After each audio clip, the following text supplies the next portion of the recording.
everybody, and welcome to another episode of Curse of Mother. Then we got Nix of the Vistania Tiefling Bard, played by Adriana. Hello. We begin this night with murder on the mind. Ooh. Like that hasn't happened before. Wait, were we trying to murder? It's me! There's too many targets at this point. I can't keep up. Oh god. And then certainly not least, Sir Asphodel, our Silver Dragonborn Paladin, played by Erinox. Hello. Hello. Okay. What happened last time, gang? Excellent RP happened last time. Yes. So on point. It was thick. Rife! We was rife with drama. Palatable. I don't wanna pat ourselves in the back or anything. Just dripping with drama. Hey, no one else is gonna do it. What happened? Who wants to do this? I think, yeah, let's do it. Let's do a cookie update. Go. Oh, no, Yeah, no, go, no, you don't go. want me. I don't win all the moves. Okay, I can do it, no problem. You don't want me to do an update. Okay. I can do it, that's right. We began on, on board our newly found cart from Van Richten after sacrificing him to basically Strahd, and saying, we'll take your shit, yoink. And we picked up Hamachi on the way, and Asphodel then struck up a conversation saying, yo, Nix, you got that little bauble for us that, I sent on a bird to you? And Nix was like, sure, here you go. And then they proceeded to explain how an undead person tracked her down, who doesn't have a soul, who belonged to the Argent Purifiers. And Nix was like, is there something screwy going on there? Like, how the hell does an undead track you down? Like, do you have some sort of undead funk on you? What's going on? And that's what it was like, oh. But probably not. And then that sort of conversation stopped as we drew our cart up towards the Vistani camp, where there were some funeral pyres going on, and evidence that they were leaving. The tents taken down, and people saying their goodbyes around their burning dead. Hamachi asked Nix, like, I'm gonna look for my friend Anya, and Nix was like, lol, you're gonna have to look on a pyre, and she was like, what? And threw up maggots, because she literally just ate maggots. And, pocket proteins, always good. And she was like super upset because Anya was like her bestest BFF, whatever. Moving into the camp, Casimir, the elf with a French accent, approaches Illyria and says like they didn't do shit. We just like watched the whole thing burn, and maybe that was a mistake. But if you wanna like make sure that I don't die, come back for me and like, save my life, please, pretty please. Oh my And God. Illyria was like, yeah, we'll see.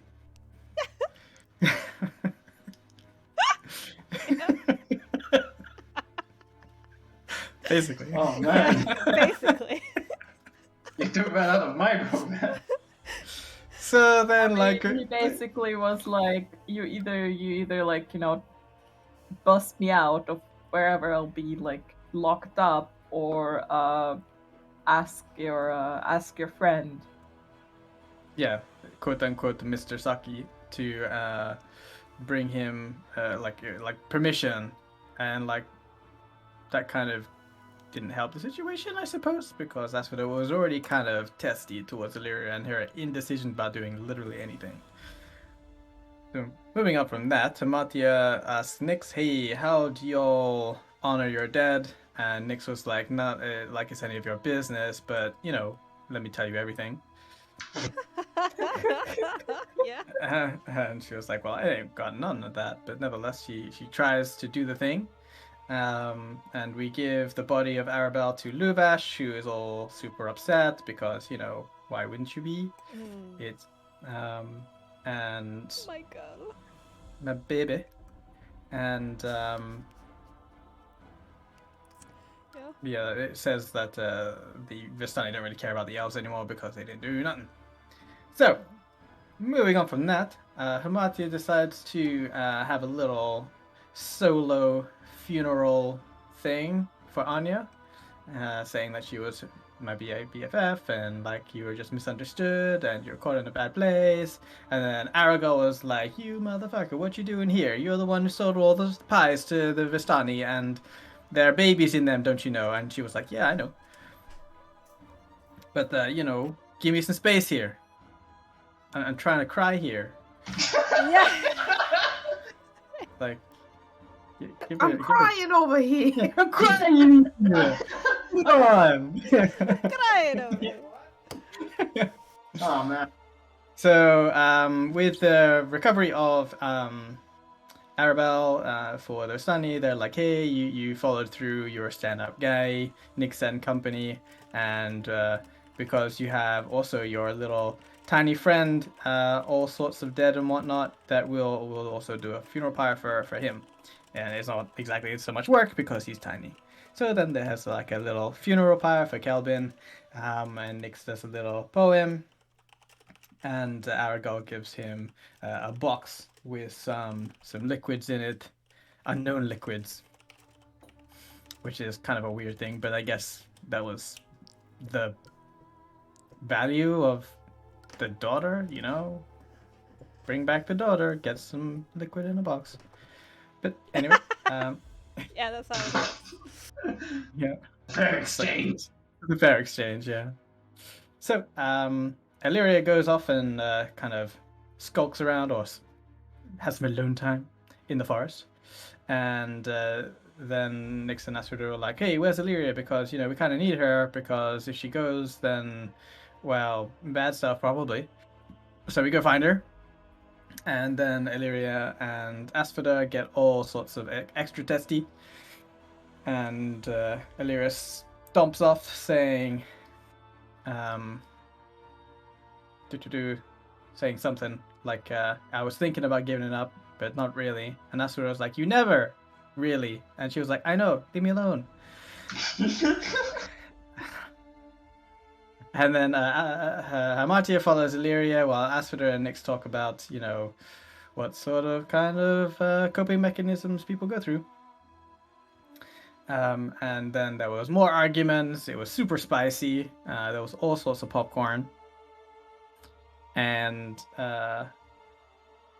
Asphoda denies being a hypocrite. And that, what was she saying?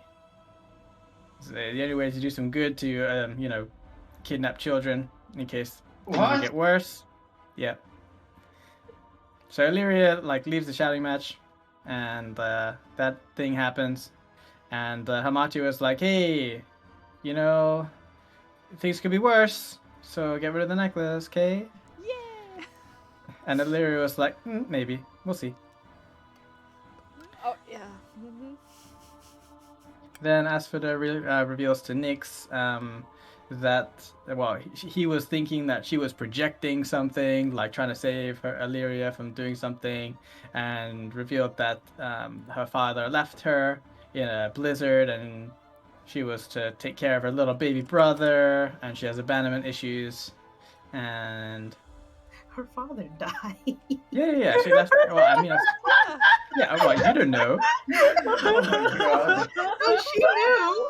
Well, she knew. Like, you stepped outside and just bam, you're dead. Yeah, her He sacrificed sacrificed himself to buy her time. Yeah. That was a Sure. vampire invasion. Yeah. It hurts. Please don't do this to me. Oh my god. I have no issues. Carry on. Yeah. And what happens then? Nick says he hopes that Illyria realizes for her own strength, for all their sake, and says to Asphoda that he's sorry for what she went through. And Asphoda's like, "Yeah, lucky to have him. And since even though he's a fool for losing everyone he loves, I guess." Yeah. Sorry. No, You know, you Why said can't I her- hold all these loved ones? Yeah. I mean, just don't lose them, right? It's so simple.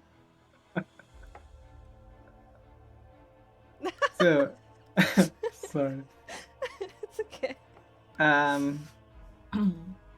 Nick says that he realized that when death came to his friends and loved ones, he could weasel himself out of the situation, but also realized that in that moment, the catalyst of there's a chance to change the world. And it was like super poetic. Yeah, you were. Alright, okay, so Martha comes back, being angry for. Martha comes back. Yeah, That it's a moment. long thing. Yeah.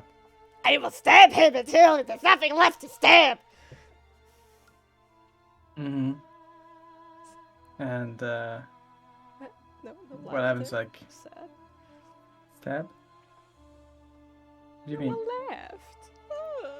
Nothing left to stab? Were you memeing or something? No, that was No, a no, reference! I thought That that was was Hamartia's, pretty...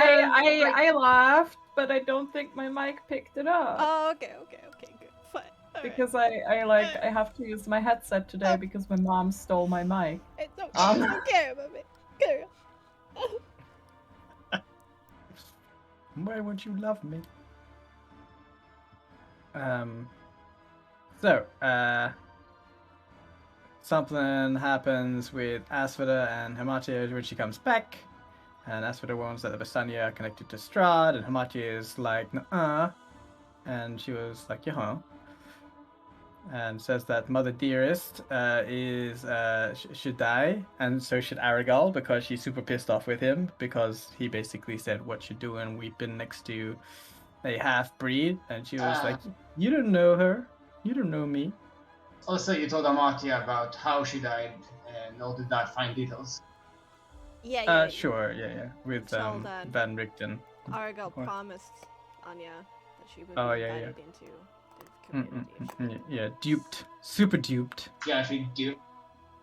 Yep. Or was she? Classic Vistan. Or was she? Well, I don't know if she was duped as much as she was desperate. Definitely taken advantage of in a way. I guess. Yeah. Manipulated for sure. But she was there when the Vistani died, I mean. Yeah, she just had to not die. Yeah, that's Well, not bad. Aragal couldn't control that. No, I know, I mean, but that is very true. yeah, it's a rule for life. If you don't want to die, just don't. Yeah, Yes. simple. Did you say death? No, not today. I need What to do you say to stop the to god die. of death? Yes. So then there was the showdown, the greatest showdown between Illyria and Asphodel. And Hamachi was like looking at Nyx and saying like, "Should we intervene?" And Nyx was like, "Don't you fucking dare! This is popcorn." And there was this like stabbiness and parry, and like there was a whole bunch of thigh action for some reason. Yeah, that's very true. Yes. Yes. Oh my god. Yep. And in the end, Asphodel puts down Illyria, but immediately heals her with everything she has and drags her off the ground. Close. It was really, really close. Yeah, it was like 2 HP or something like that. Yeah. it was And very but close. that makes but history is written by the victors. Thanks, because I don't feel useless all the time. No, you almost took down Asphodel. I don't know if anyone else could have been anywhere close to that. I don't know. That's very true. In the end, it is very narrow, and Nyx rushes in to catch her as she falls, and Asphodel does the whole touch hands, heals her, Good touch. and then proclaims that she is finally ready to make her own decisions and become more confident, because god damn, it took like freaking episodes to actually have Illyria make a decision. And that's all Asphodel ever wanted. And like a proud mama hen, just like takes her in her arms. And there's this huggy moment, and fade to black. Not really fade to black, but you know, episode ends. No! Aww. And you live happily ever after in the Valley Except of the Rhone. they don't. For now. Oh god, I love you guys. We love you too. Aww. Okay. Let's go.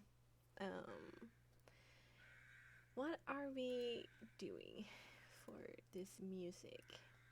Let's do this. All one but goodie. And let's go back to our Vistani friends. Here we go.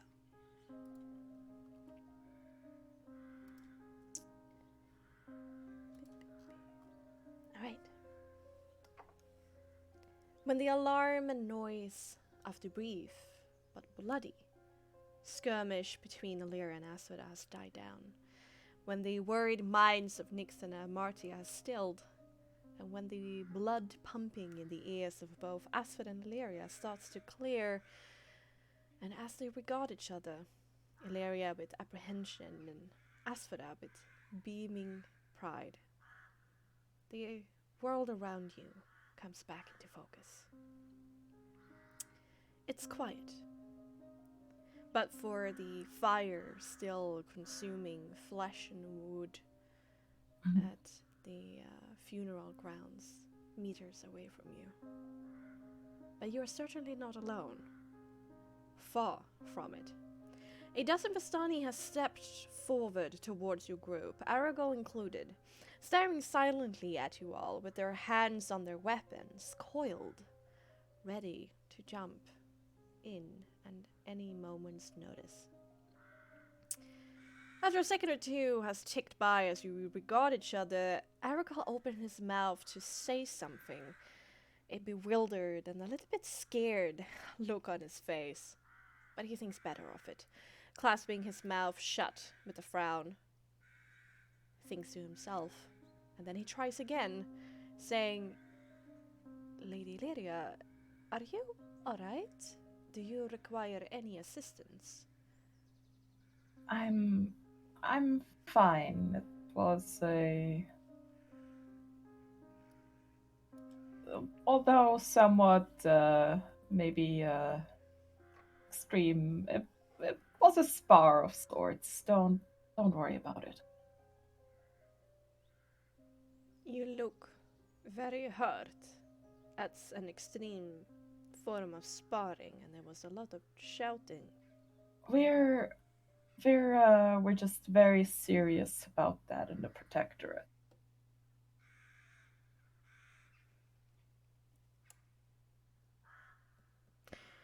If you're being forced by somebody, blink twice. Illyria just starts laughing. Asphodel just chuckles as she just sort of wipes the blood off of her, trying to see where am I bleeding out from this time. Yeah, you are feeling very woozy right now. We are all right. We're okay. I promise. No reason to interfere. All right, we do not allow any kind of bloodshedding on our camp grounds, but you are technically in the tree line. So this is a shade of grey. For record's sake, I will tell you that I do not agree with what has just happened. It won't happen again, I promise. Thank you. Now, do you require any medical attention, or? I think just some rest, and we will be in. I'm really, really sorry for this. He holds up a hand, and all of the Vistani around him relax, and one after the other, still giving you strange looks, but they turn around and walk towards back towards the funeral, realizing there's no danger to be had here any longer after Aragal declared it. Right. Well, either way, Lady Lyra, you are invited to the funeral of Madame Eva at the Serpool camp in 2 weeks' time. You, as well as your group, were given a reward for finding Araba's body, and Nyx should have the box. Yes, actually, what's in it? There are notes inside, underneath the bottles that Anya wrote herself. that describe what they do. I see. Thank you. Where are you planning on traveling now? We will take care of some other prior arrangements, Arigal. We have Narrows his eyes a little bit. plenty of things to do, as I'm sure you do.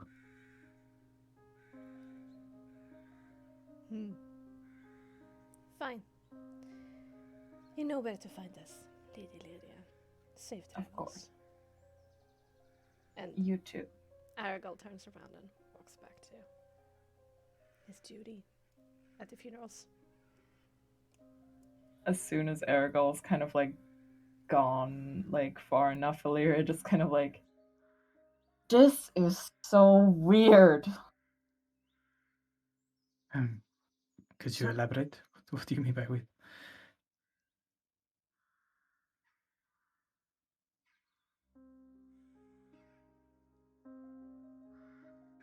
I mean, I don't know all of this.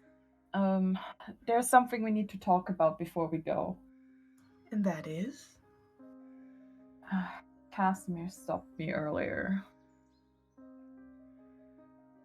You saw him, I assume? Yes. What'd he ask? Well, you are aware that effectively the Vistani were the elf jailers. Ah, And and they asked me if I knew who their new jailer would be, which I don't, although he did hint at the fact that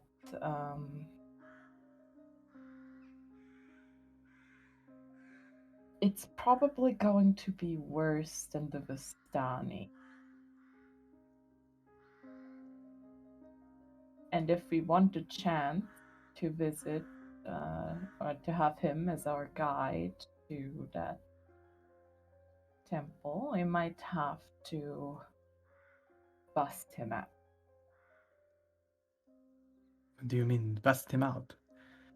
if the Well- jailers are leaving, who is guarding them? That is the question.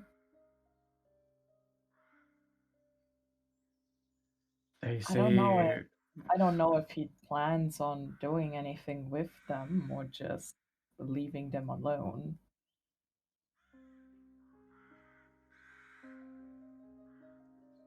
seems obvious that the Vistani care not for their well-being. And if this new jailer is going to be worse than that, honestly, what's is being on the road with some adventurers without permission going to be worse than that or better? Personally, I think it's better. It certainly depends how much Strahd cares about them. If we were to whisk them away, well, Well, them, no. One is enough. The cart can only take so many. one. Well, Truly. he did also imply that I should ask him about it, which I didn't. Although I think if I insist on having him as a additional guide through these lands,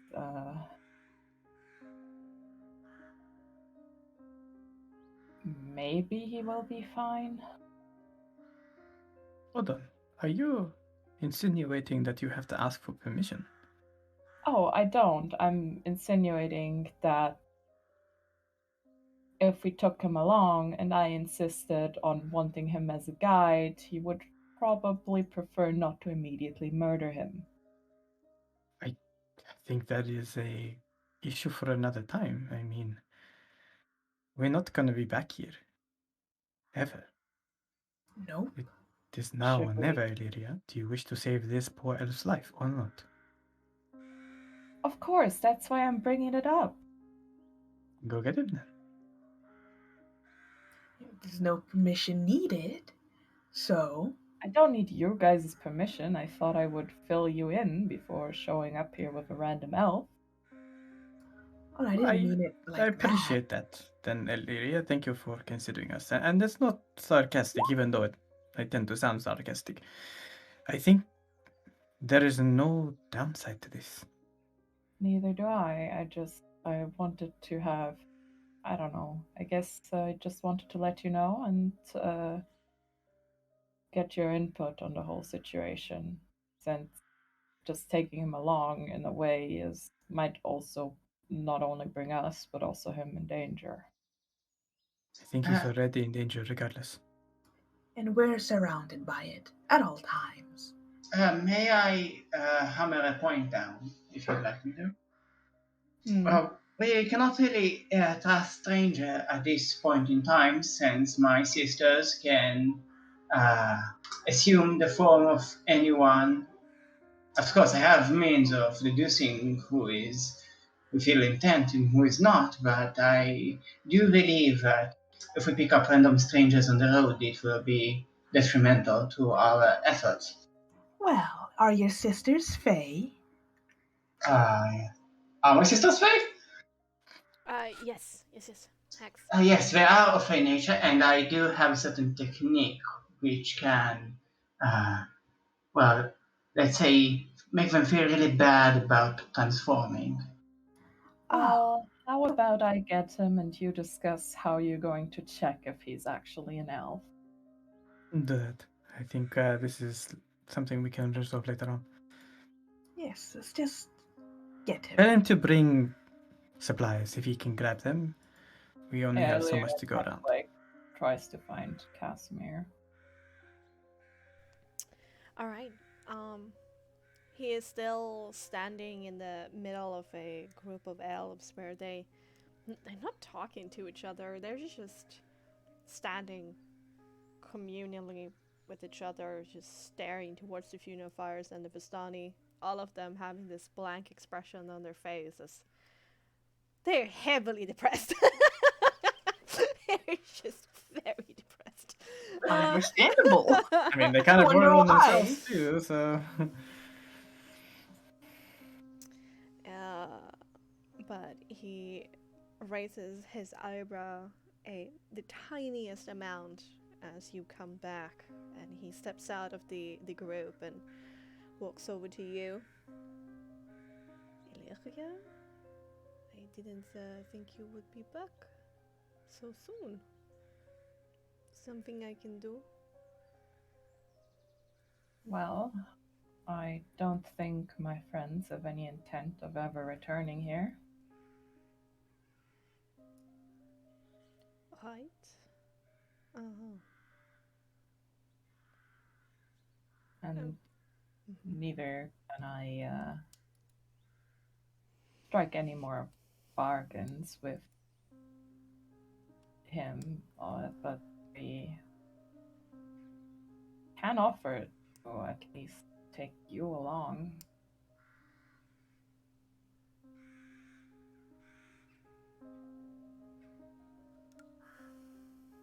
He takes a deep breath. His eyes wandering from yours to look towards the forest.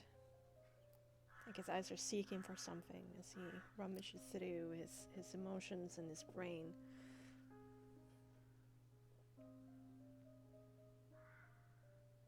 This is difficult. I am the leader of these people. This is a hard time. I know. To leave them. I really wish there was another way, but He looks over his shoulder and looks towards his fellow dusk, towards his fellow wood elf friends. All of them male. I understand if you don't wish to.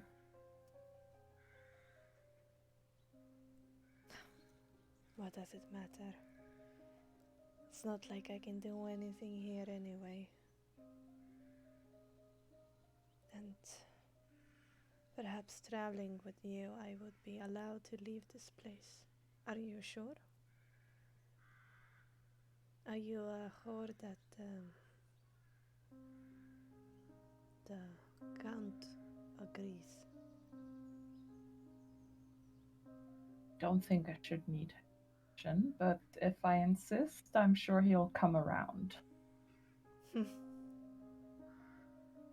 You have changed a little bit since I last saw you.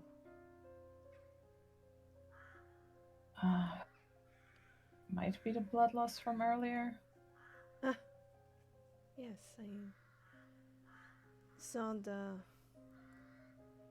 combat from over here. Seems like everything is alright, but was a lot of shouting. Well, guess not everybody in our group appreciates me trying not to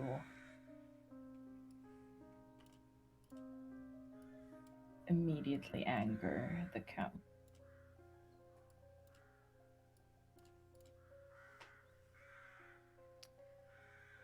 Such can be brave, but very, very stupid.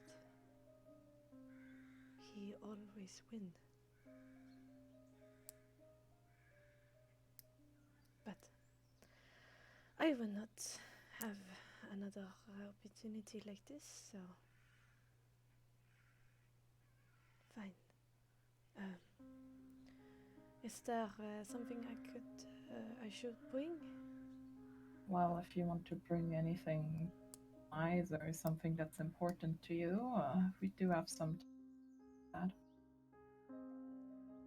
Are we heading immediately for the temple? Not necessarily, I think, although I don't know if you being here changes our plans now.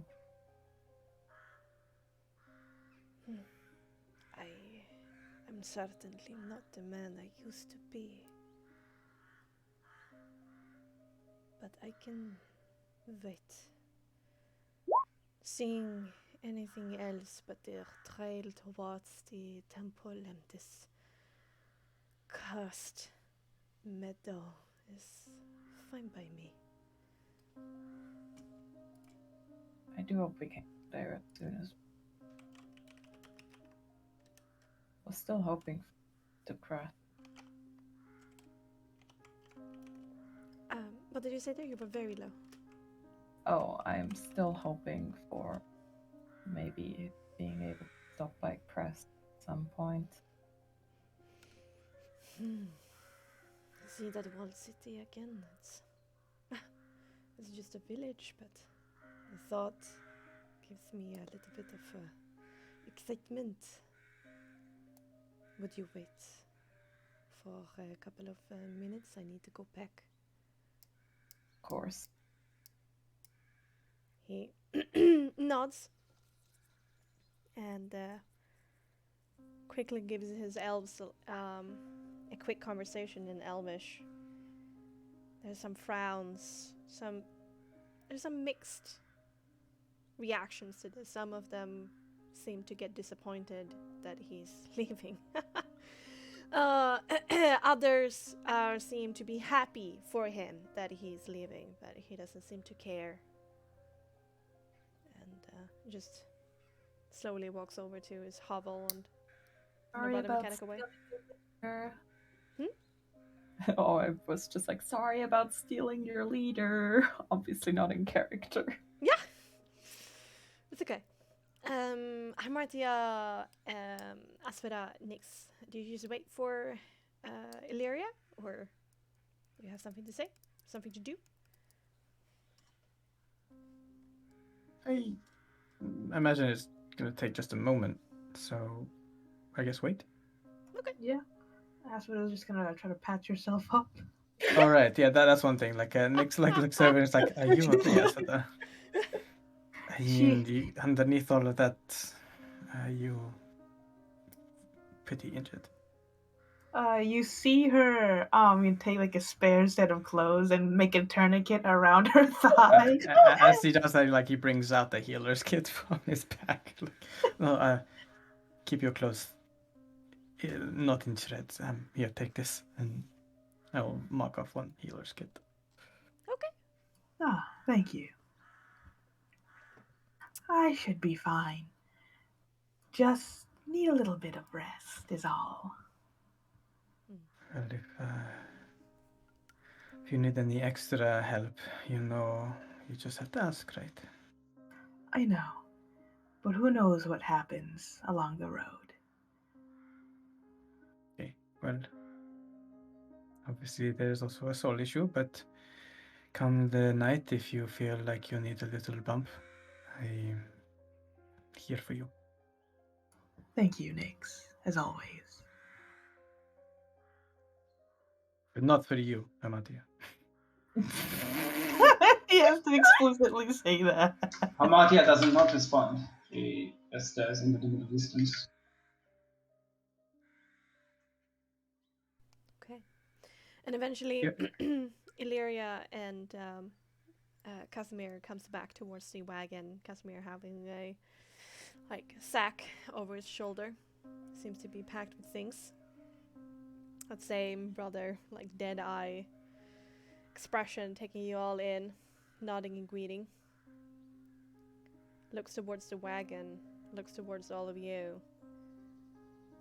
That seems is going to be a tight fit. Well, Are you complaining? I think we'll make do. The inside is too cramped for me anyways. Alright. I will climb in the back. And he just walks around and does that without any other further ado than that.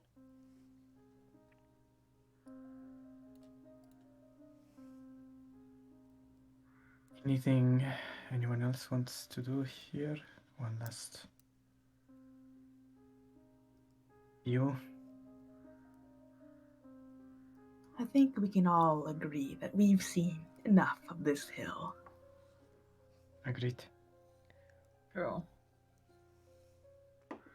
So, to the dragon statue, I guess. Yes, for all our sakes.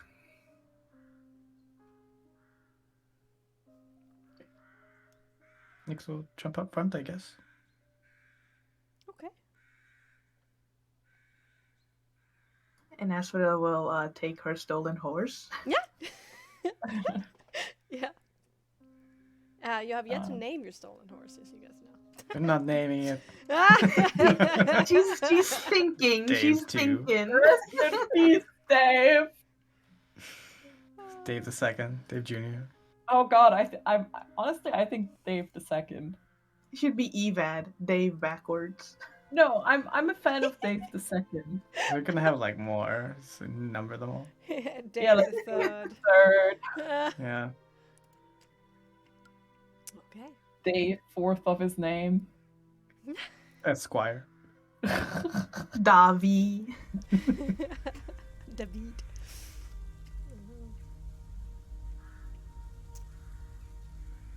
Okay. It's a little bit loud. I will take a quick look in the little box for the note. Ooh. What's in the box? What's in the box? As he sits waiting for everyone to climb in. Okay. What's in the box? What is in the box? Here we have it.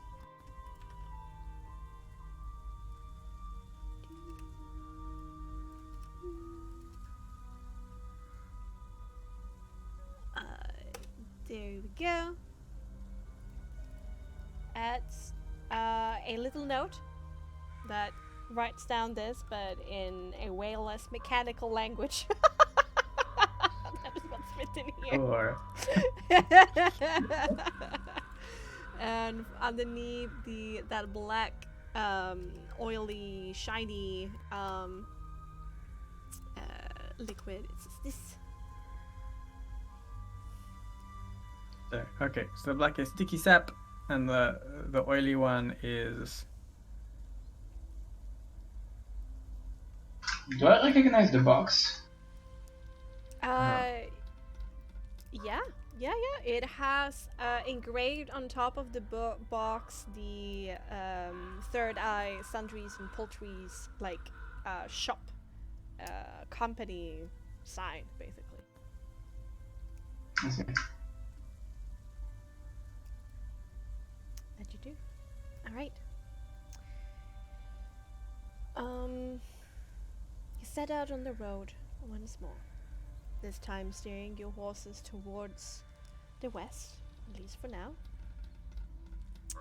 It feels like a finality. Certainly you will travel back this way sometime in the future, but you have many times traveled in between the Vistani camp and Valaki like monkeys on a string, trying to stop the wind from blowing or the moon from rising.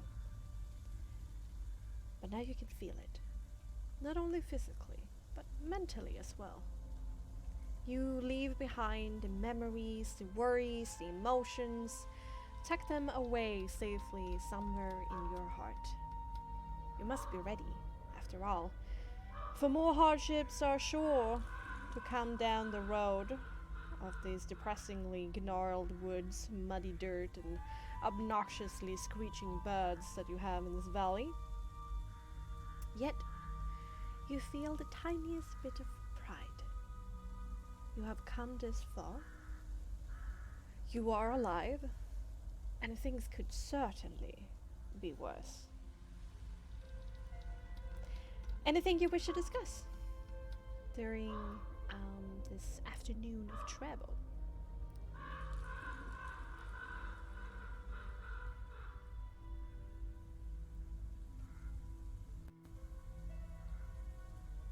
Nick's is gonna be fairly,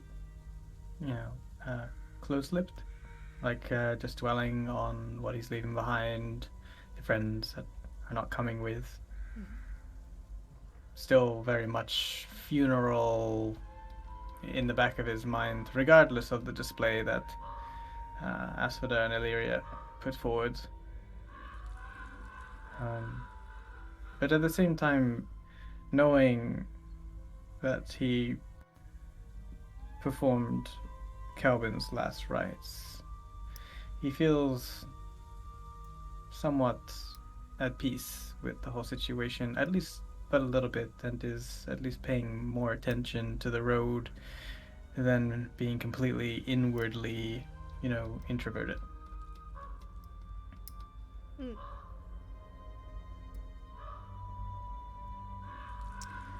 Casimir sits in the back. His whole body is twisted towards the road that disappears, that goes past him in the back of it, just greedily lapping up any sight that can be new for him, but he's very quiet and less spoken to. Asphodel, she's trying to take it easy for now, but she's still wary, if not curious, about the undead that somehow managed to track her. So every once in a while, she'll do a primeval awareness for that lone, stray undead.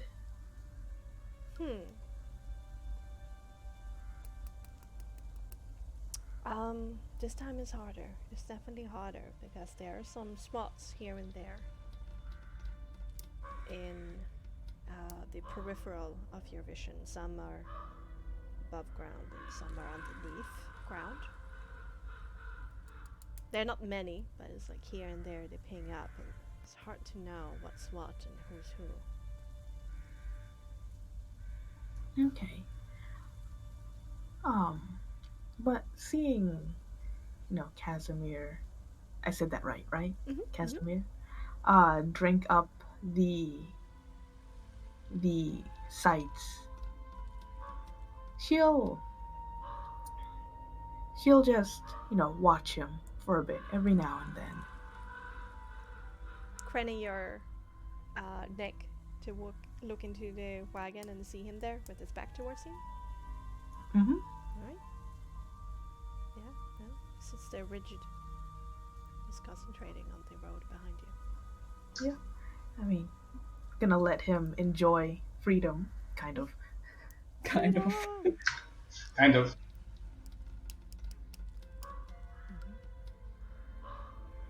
And I guess like before, is Nyx in the front with Asphodel and Hamartia and Julius in the back with Casimir? Yeah, Asphodel will, ride her horse closer to the front.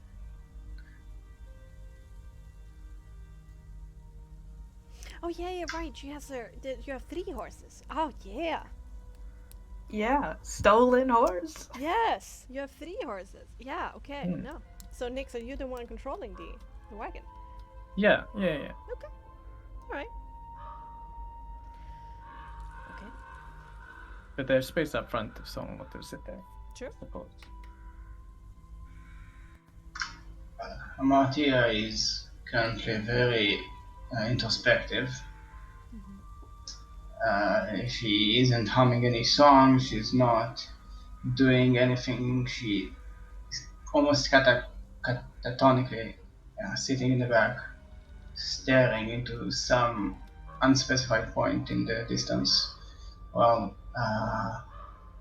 doing absolutely nothing because she can't really show soul here.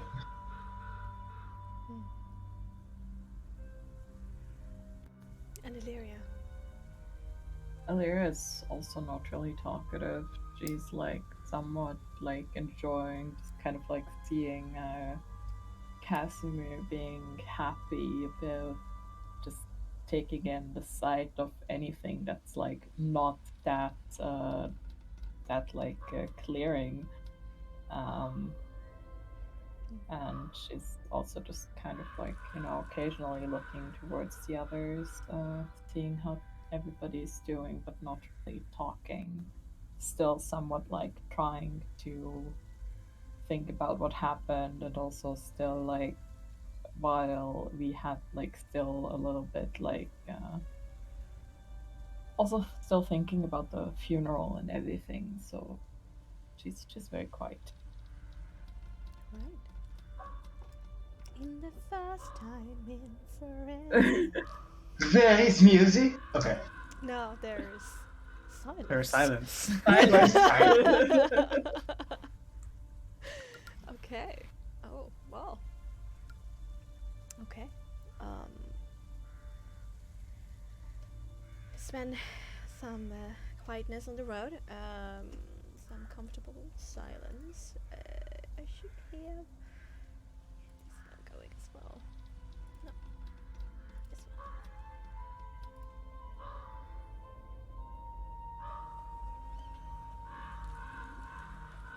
Let's do this.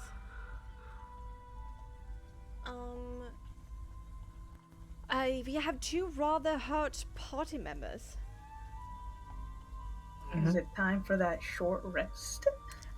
Yes. You are able to do a short rest here whilst traveling, but somebody needs to. But Nick's already expended 1 use of his medicine kit for Asphodel, but we need to do 1 for Julie as well if she wants to spend HD to heal.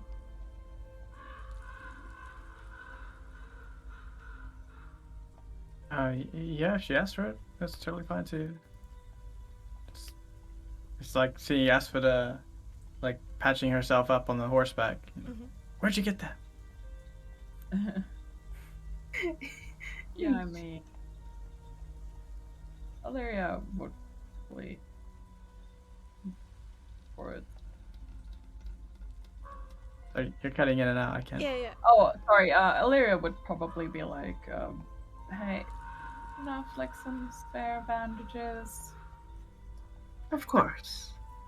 And after she gets, exactly the amount that she needs, she'll pass it on to Illyria casually. Okay.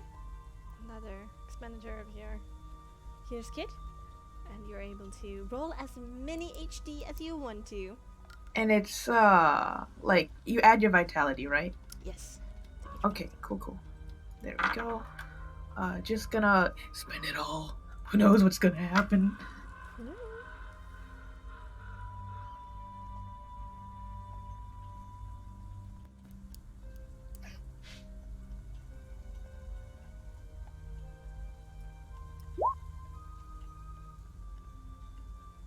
Not too shabby. Oh wait, why'd I do D6? It should be D10. I'm a dummy.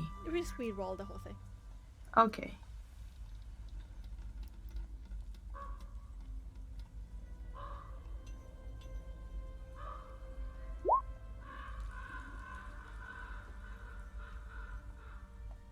Right? Oh bless. Okay. That's all, right? Maximum? Yep. Yeah. Yep. You basically have about 5 hours or so to travel this afternoon, and I'm gonna skip to later this afternoon, Mhm. unless if the silence continues until then. I'll take that as a yes. Yeah, I Yeah. think so. Everybody's just taking it all in. I'm just so unused to. Like Okay. after everything, yeah. Yeah. I'm sorry, but Oh, quick question, because just to make sure that I understood the short rest rules. Yeah. In this game, you get all your spell slots back on a short rest. Up to level 4. Amazing, all of them. This is incredible. And smite slots. And smite slots. No, smite is long rest. Okay, I was about to say like, oh my god. Okay. Smite is long rest. It's still good. It's still good. Thank you. No worries. No worries. Okay. You travel into the afternoon.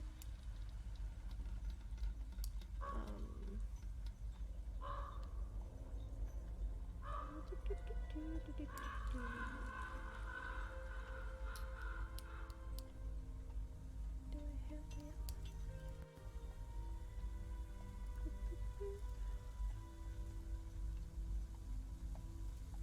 One second, I'm just trying to find the track. Music. Where have you gone?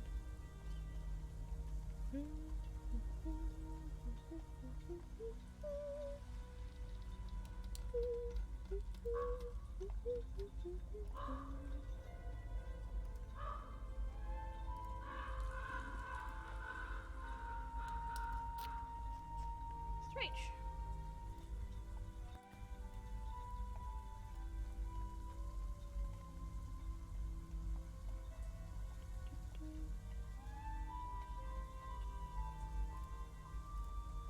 Okay. Alright, there we have it. In the late afternoon, which you can tell from the waning sun, that you cannot tell from the waning sun, but from the waning light.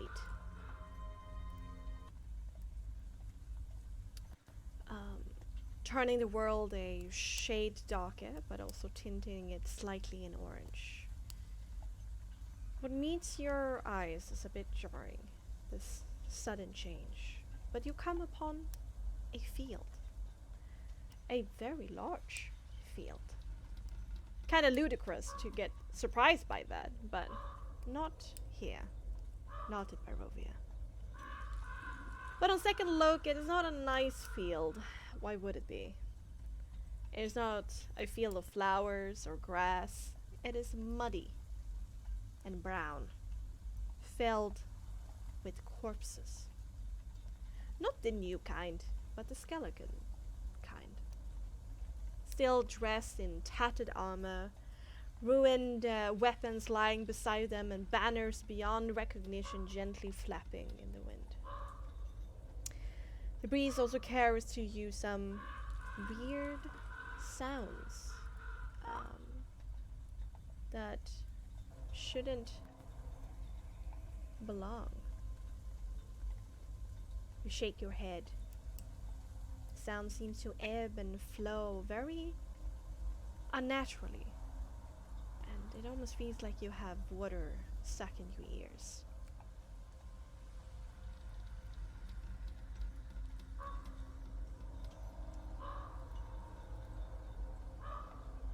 I am going to take Saul out of his little, out of my coat, and I will say to him, "Hey there, little fat friend, how are you doing?" Hello.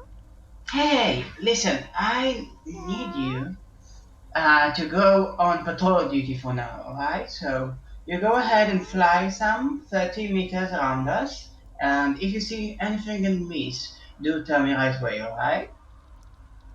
But I don't like being awake during the day. Do I Oh, have to? can you repeat that, please? I don't like being awake during the day. Oh, I know, but this place seems kind of off, and I now need another set of eyes and antennas, so I need you. Oh, alright. Thank you so much, best friend. I will go flying. See me go. Whee! I'm in love with this moth. As the moth goes wee, Wee. Yeah. Asphoda's gonna do a All of you private guys here. Oh, Yeah, they're talking to each other telepathically, so they're just staring at each other. Yeah. Oh, I was like, okay, above the table then. But Asphoda sees this skeleton yard and primeval awareness. Uh-huh. Yeah. Where are the skeletons that stand up? Where are they? Where are they? oh. Well, both. Are you using your familiar's eyes? Martia? Yes, I'm going to say to Elia, go follow me, please. Huh? I am about to do something and I wouldn't be able to see or hear you, so just guard me, okay? Uh, Thank you! And I give her my hand. I'm just going to assume that Illyria knows you can do that. You see, like, Yeah. Hamatia's eye roll back. You know Yes, how this works. level 1. Like, Illyria seems surprisingly okay with this. Like, she knows what's going on. Yeah. Martia and Aspida are certainly the first one to realize that this field is not deserted. Aspida feels it in two pings. About 50 meters away from the wagon and the road. Soul sees it with their prismatic bug eyes. But Lyria, Nyx, and Casimir also see it eventually. There's something moving there in the mists. Two things moving in those mists. You could only see them clearly when they moved a bit closer as the mists moved away. Two armored figures, one with a short sword and the other one with a great sword. If that is what you can call it. Their weapons and armor is not looking much better than those poor fellows on the ground. One of them lifts up a shield from the mud and it falls apart in their hands. At that same moment, glinting red eyes lift to meet your wagon and you, looking, staring back at it. They're set deep into a sunken face. Can't be 100% sure, at least not for, Aspida is. But seeing this as Barovia, you're certainly not looking at a Barovian. But no other movement is had. But for the other one looking up as well. Their face covered by a moth-eaten cowl, but yellow eyes piercing out from it. They stand like statues, watching you as your carriage slowly takes you past this field. What do you want to do? I am going to put on my mage armor, so basically you see a bunch of leaves just stick to me, and they all form this sort of puzzle-like pattern, and they glow with some sort of teal pinkish magical glow. Very nice. Asphodel is going to, look at the two of them, kind of regard them both for a moment. Does how they hold themselves, is it similar to that undead that asked for their necklace back? Oh, interesting Like question. in stance or kind of a general vibe? Hmm.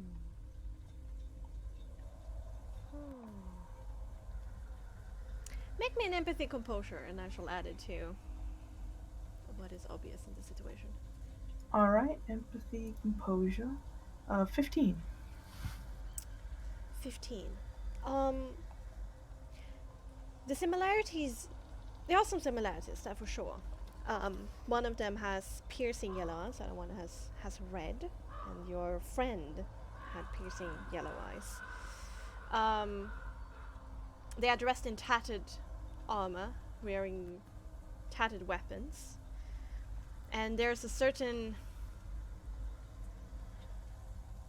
I should say here again, like, disregard or depression, but still standing with confidence and confidence in their own ability. Aha, I see. Asphoda is going to take out that pendant, not hers, but the other guys, and kind of like show it to them and see if there's a reaction first before she speaks. They're like 40 meters away from you. It's a little bit too Ah, far. Okay. yes, it is Okay. pendant! I thought we encroached upon them. You Okay. see, okay, let me do some doodles. Ooh. Okay, so we got the road right here, and then we got like the field, like, and you guys are like traveling down this way, right? Mm-hmm. And they are like, oh god, that wasn't the right thing, but either way, they're like standing like over here. I see. Okay. She That's won't. 40 meters away. Okay. She won't. She in that case, she won't. Take out the pendant. Instead, she'll move her horse to that side. You know. Oh yeah, that side of the Uh, road. Yeah. to their side of the road. Yeah. And if we aren't moving, she'll say to Nyx, uh, "Do you wish to go the other way, or go through and hope nothing happens?" The other way? But we are on one road. Do you mean go back? No, I was wondering if you knew another path this way. Otherwise, well, she gestures to our distant company. Who knows what they might do? They have Nothing. eyes like me. Or not. I look into the difference. I see red eyes. I mean, Nyx has red eyes, so. Oh no, there's like a stony, somber like sheen coming off of their eyes. Uh-huh. And they look humanoid. Yeah. Wandering in a field of undead. Or dead. Skeletons. Skeletons. And they stand there with poise, with strength. It's not like hunched over or anything like that. No, they stand with strength, but it's weird. It's like a juxtaposition of two things. They stand there in not looking strong, but looking strong in the same time. They don't. In confidence. Mm, I yes. see. Well, I mean, they're all the way over there. I mean, we're just passing through. What is your concern here? As long as they're not coming to us, everything is fine. Yes, everything is fine. It's just they remind me awfully a lot about the undead I encountered, the one that tracked me down. Right. So more uh, argent purifiers. I'm unsure about that fact, but maybe the kind of undead, the ones that come back even after you cut them down. Seriously gives me the heebie-jeebies. Yes, I'm just wary. One was hard enough, but two, I don't know of any other route. This is, well, it's the one we're on, and to double back now for the sake of being watched, I think you just got to get over how you feel. It's not always bad being watched. well, that's the least of my concerns. And uh, she'll, get closer to the edge of that field as they ride by it. Mm-hmm. They continue to stare at you, frozen in place.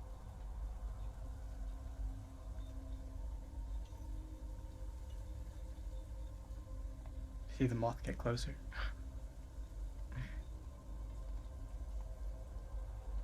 And they don't seem to pay attention to the moth. It's hard to spot.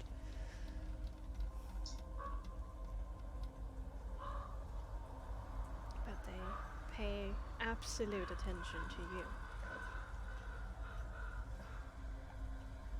That's a good. I watch them as I move the cart forward on the road. Just keeping an eye out. Mhm. Yeah, same with Aspida. She's not letting her sights away from them, but still, with confidence, like them. Same with Amata, she is giving her many eyes out. Alright. And then, just minutes thereafter, you're clear of that field and the sound bombarding your ears disappear. And they're out of view. You can only see trees again.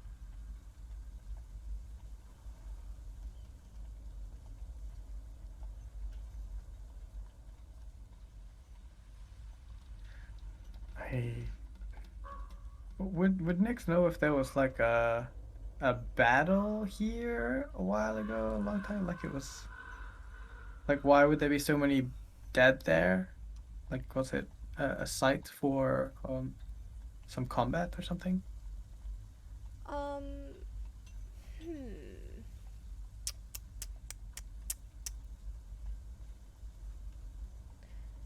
Make me. Consider your background. Make me an intelligence check with proficiency.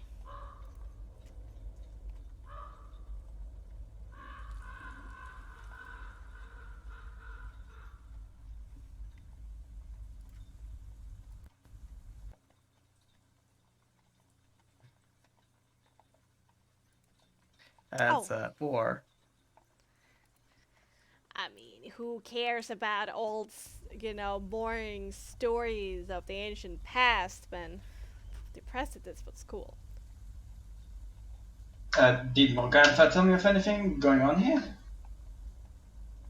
Um, hmm.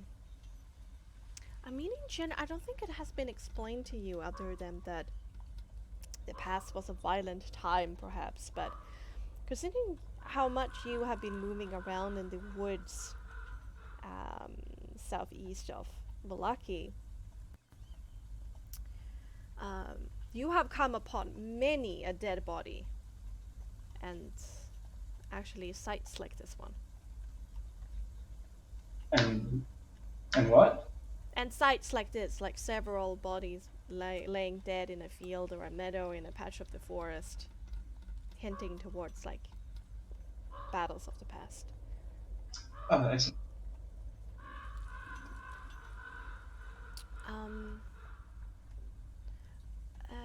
And just a few minutes after that, you come upon this small stone bridge. It's not large, it's not pompous or anything, but it moves you over Ivlis River that will continue flowing towards the south and then towards the east, ending up in Seer Falls, being drained from Lake Sarovich and Hamartia. Mm-hmm. You know what this bridge means, and what this river means, and what it means if you cross it. Oh, we are going this way. Oh, that's not good. Perhaps we can stop for a little while? What's wrong with the bridge? It's not what's wrong with the bridge itself, it's what beyond it. Because of my previous association, there are some people there who want me very, very, very, very, very dead. And I do not think any of you have the power to stop them. And I might be a burden to you because of that. Okay, we need to stop playing the adjective game, and you will tell us exactly who is they and why. Okay, so you know Morgantha? Yes. You know she's a night hag? I knew she was a hag, but not that specific Alright. hag. She is a night hag. And like any good hag has, she has a coven. And they slice little slices of Barovia to control. This is the end of Morgantha's territory and the start of another hag's territory. Now, they might be quote-unquote allies, but they hate each other's guts. And I, despite everything that transpired, am still Morgantha's biological daughter. So they might... It's just, they might just come for me now. Do they know what you look like? Or do they just know if another hag enters that territory? I do not think they do. I've never actually crossed the bridge, and they never cross it either. It's sort of a you stay off my yard, I stay out of your yard sort of a thing. But if my identity should not be mentioned in any way or form beyond this bridge, but because it's a lot, okay? In that case, if we're going to have to cover for you, what shall we call you instead? We all agree on it. Alright. Well, I need to think of a character, actually. Let's go with Tracy. And I am a half of an orphan who has some strange magic, but she doesn't know where from. And I am looking for answers about this magic, this sort of windy magic that I got. And are you going to change yourself too? Yeah, that would be a good idea. And I am going to change myself into a human female. Just that half. Just step half Half elf. elf. Oh, fuck, yeah, shit. I'm going to change myself into a half elf. Yeah, with like very light brown hair, mostly curly. Okay. With violet eyes. and I am still wearing the same garment as previous. One more thing, my ability is sort of like a muscle. So when I need to rest or sleep or just go unconscious, the muscle relaxes. So I will need a good hiding place to sleep in, or maybe just cover my face. Fair Okay. enough. We have our cover story. Thank you. Hi, I'm Tracy. Nice to Casimir. meet you, Tracy. Casimir looks over to you and his eyes, like the tiniest bit, like bulges a little bit. Do not worry, kind sir. You will get used to it. Don't worry. That's an interesting talent you got there. It's not a talent. It's sort of a. Think of it like this, okay? You have a muscle. You have this large bicep, all right? You can use it to lift things. I have a muscle that lets me do this. It's quite natural. You look onto this very slim and like proper wood elf, and he like kind of glams eyes towards his very slim arm and like, yeah, muscle. Don't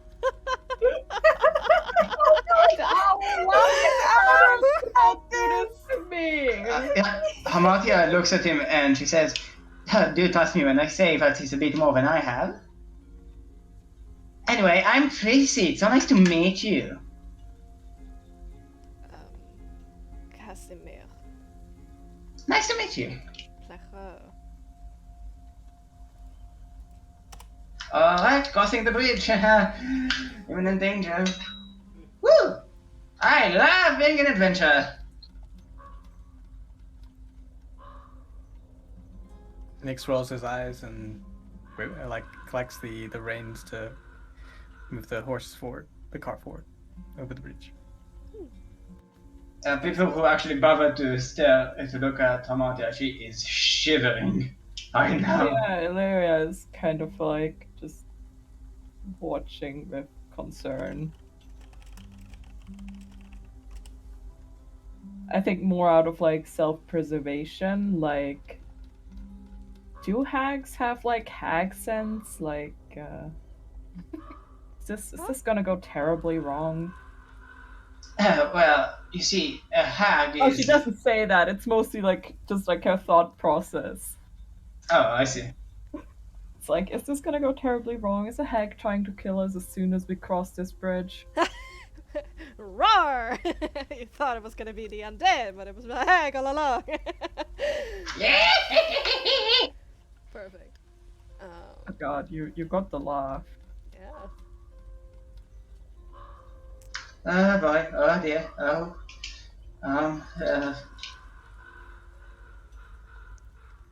I overheard something about Granny selling pies that were children, and that Yes. she was a hag all along. And I recognize you. Mm-hmm. What an interesting background. Indeed. You know, I made some very questionable decisions over the course of my brief life. But it is my intention to set at least some of it right before I kick the bucket.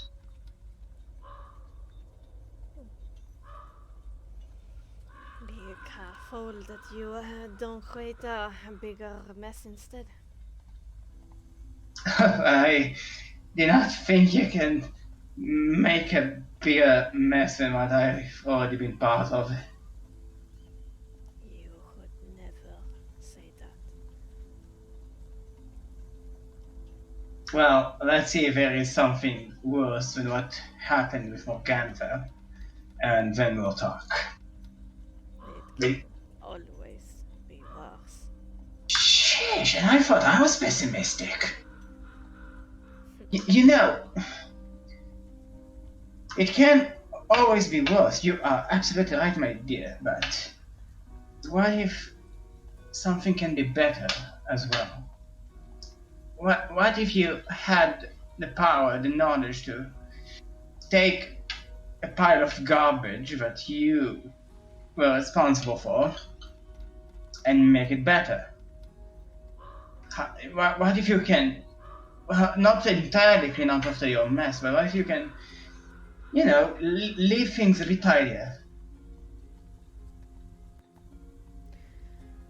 I would do anything if I was able to. Indeed. Perhaps I don't really show it, but that is my intent for all intents and purposes. You see, I didn't actually say it, but come here for a second. The moment I left Granny, my life is basically forfeit. The moment I chose to walk away from that, my existence is insustainable in Barovia without a family like hers, and her family is terrible and horrible. So, yeah. I do not see myself living for very long, so, we might as well make the best out of what's left. At least you get to enjoy the time you have in freedom and then embrace the sweet kiss of death. I am not allowed to die. You are not allowed to. No. Who doesn't allow you to die exactly? There has been a few of us who've tried to escape our prison through the endless slumber. But Oh, he always comes and resurrects us.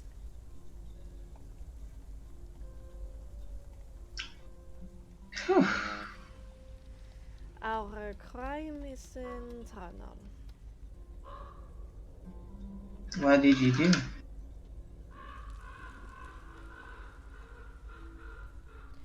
We stood in the way of the Count and his current love interest.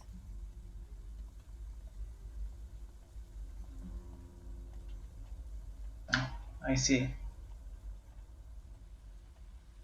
Well, if you are stuck in the realm of the living, what are you exactly doing here? What is your goal, I guess, other than dying?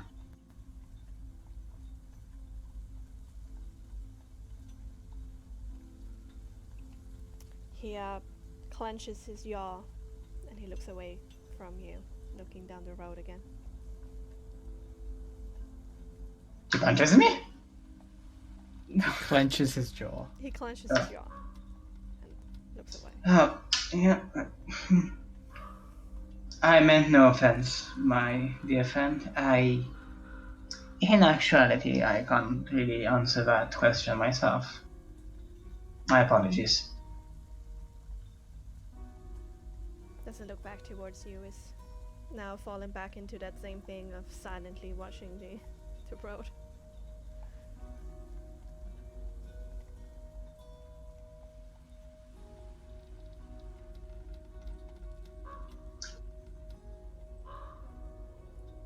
Alright.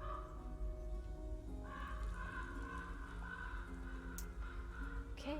Should we just go for camp time? Or anything to discuss before that? I would like to speak to the party.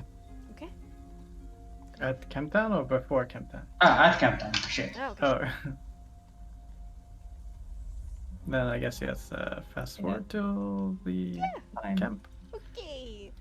You travel a little bit more, hearing the soft clipperoonies of your horse and the rolling of your wagon wheels as your colorful Roctavian's traveling wonders wagon makes it through the Swallow Woods as the environment around you gets darker and darker, and it's definitely time for both the horses and you to get some rests after a not only an early morning.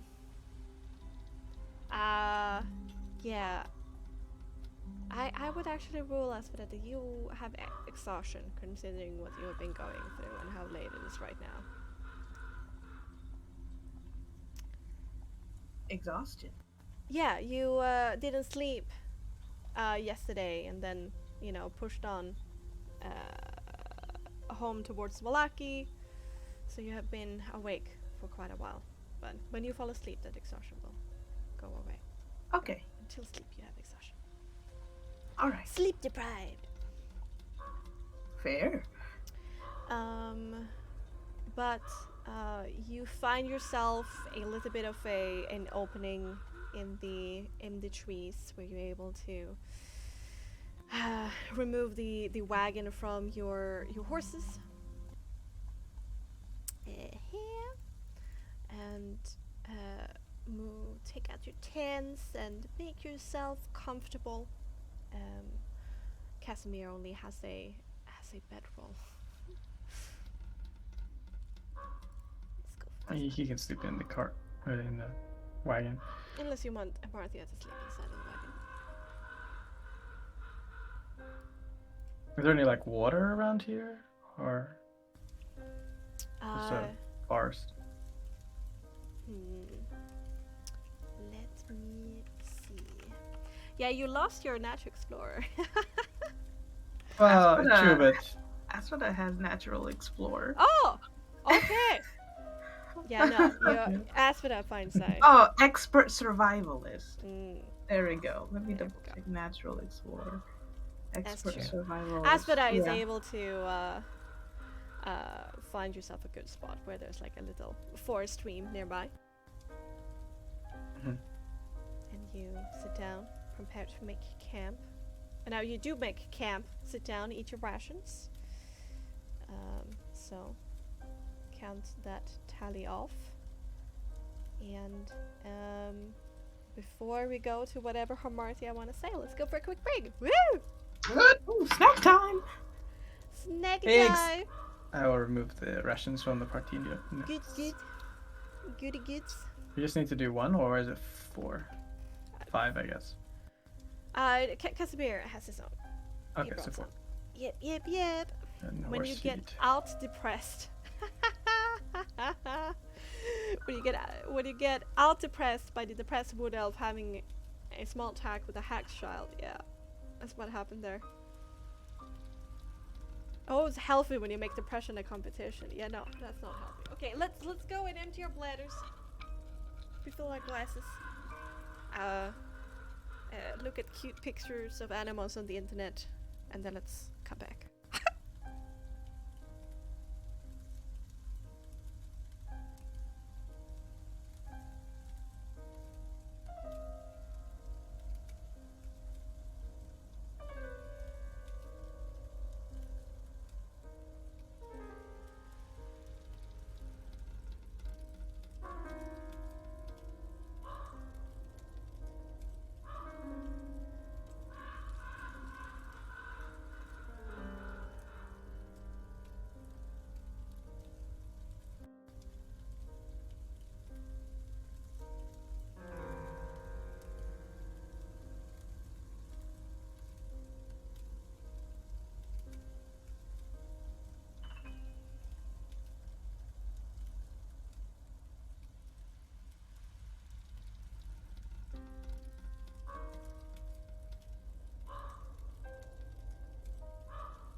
Welcome back. Thank you. Is Asveda out doing an errand or snack? I mean, Yeah, she's getting a snack. an egg. Maybe. You know what, right? It was like home, like on my own, like during Easter time once, because like my parents had to work and I didn't have school. Mm-hmm. I'm pretty sure I survived like that school break exclusively off like Easter eggs. Because I was way too lazy to make any proper food.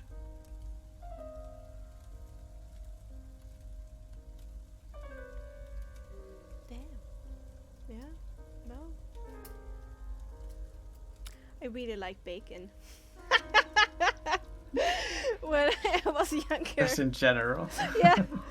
So there were actually a few times where like I'm really craving bacon right now, and I came home from school, so I took like half of the package and like just fried some bacon to have as after school snack. My mom was like, yeah, "We can't have this.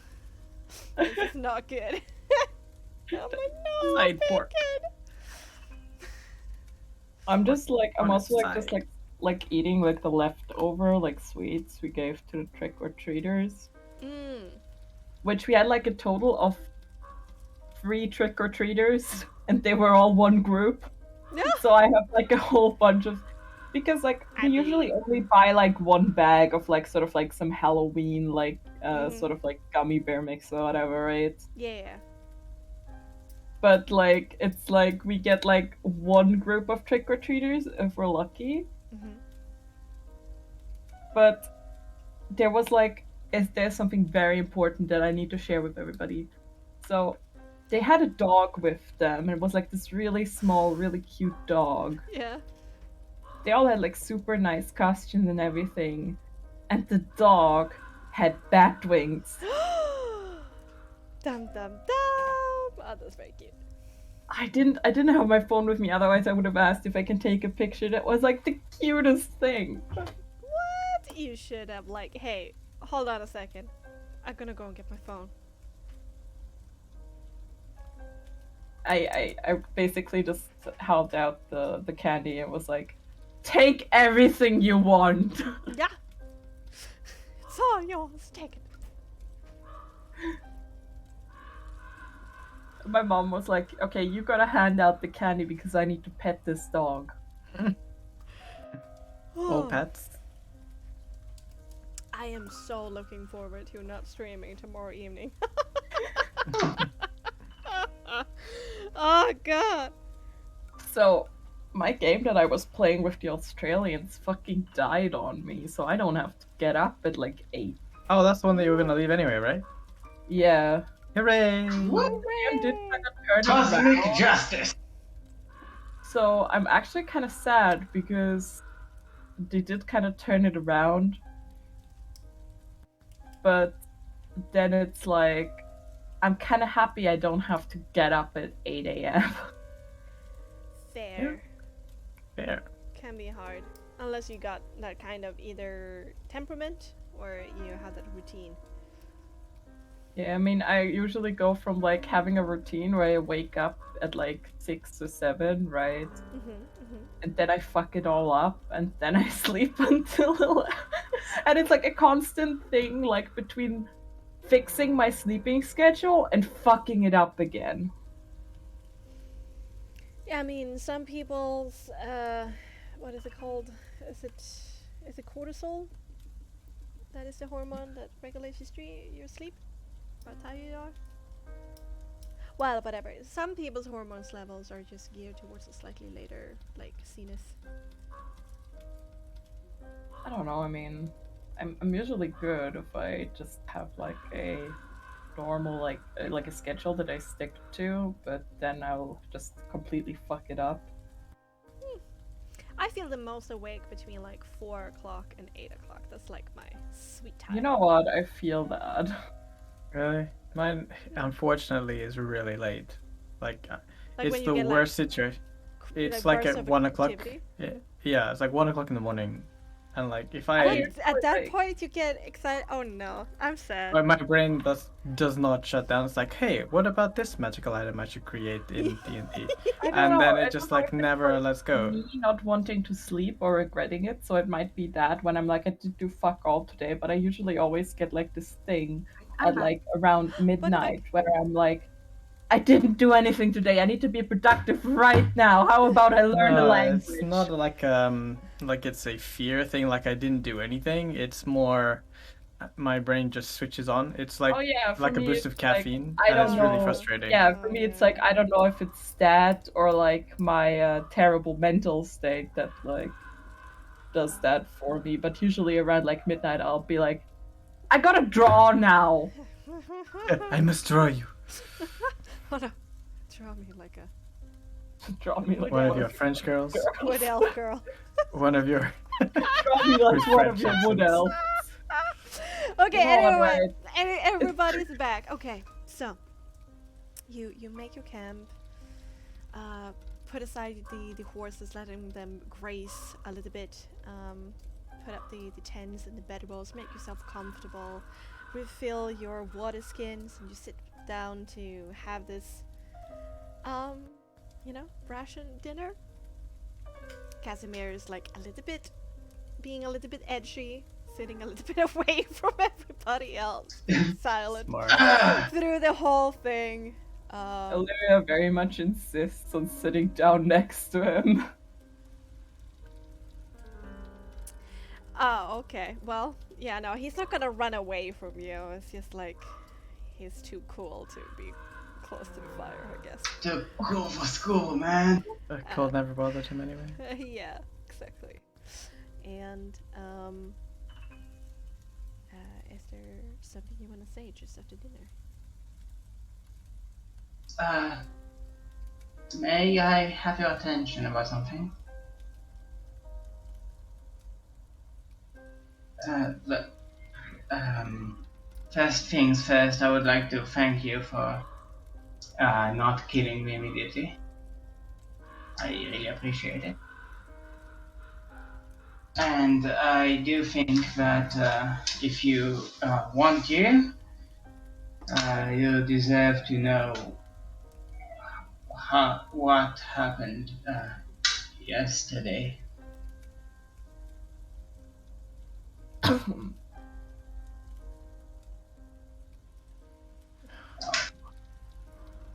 Well, I certainly would love to hear that. Yeah. Next. Do I want to hear you describe how my best friend was murdered? It's your choice. Nyx kind of like stands up and kind of looks around at Illyria and Asphoda, and he has this look of ambiguity on his face, like he's torn and unable to really communicate what is going on inside of him. He looks and kind of panics a little bit, and then kind of decides not to listen and steps. I'm going to get some water. It's okay, Nick.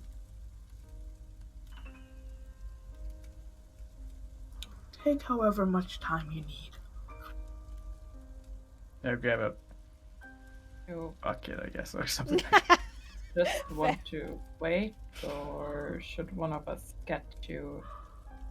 No, it's just the water's not far. I'm fine. I need a moment. Of course.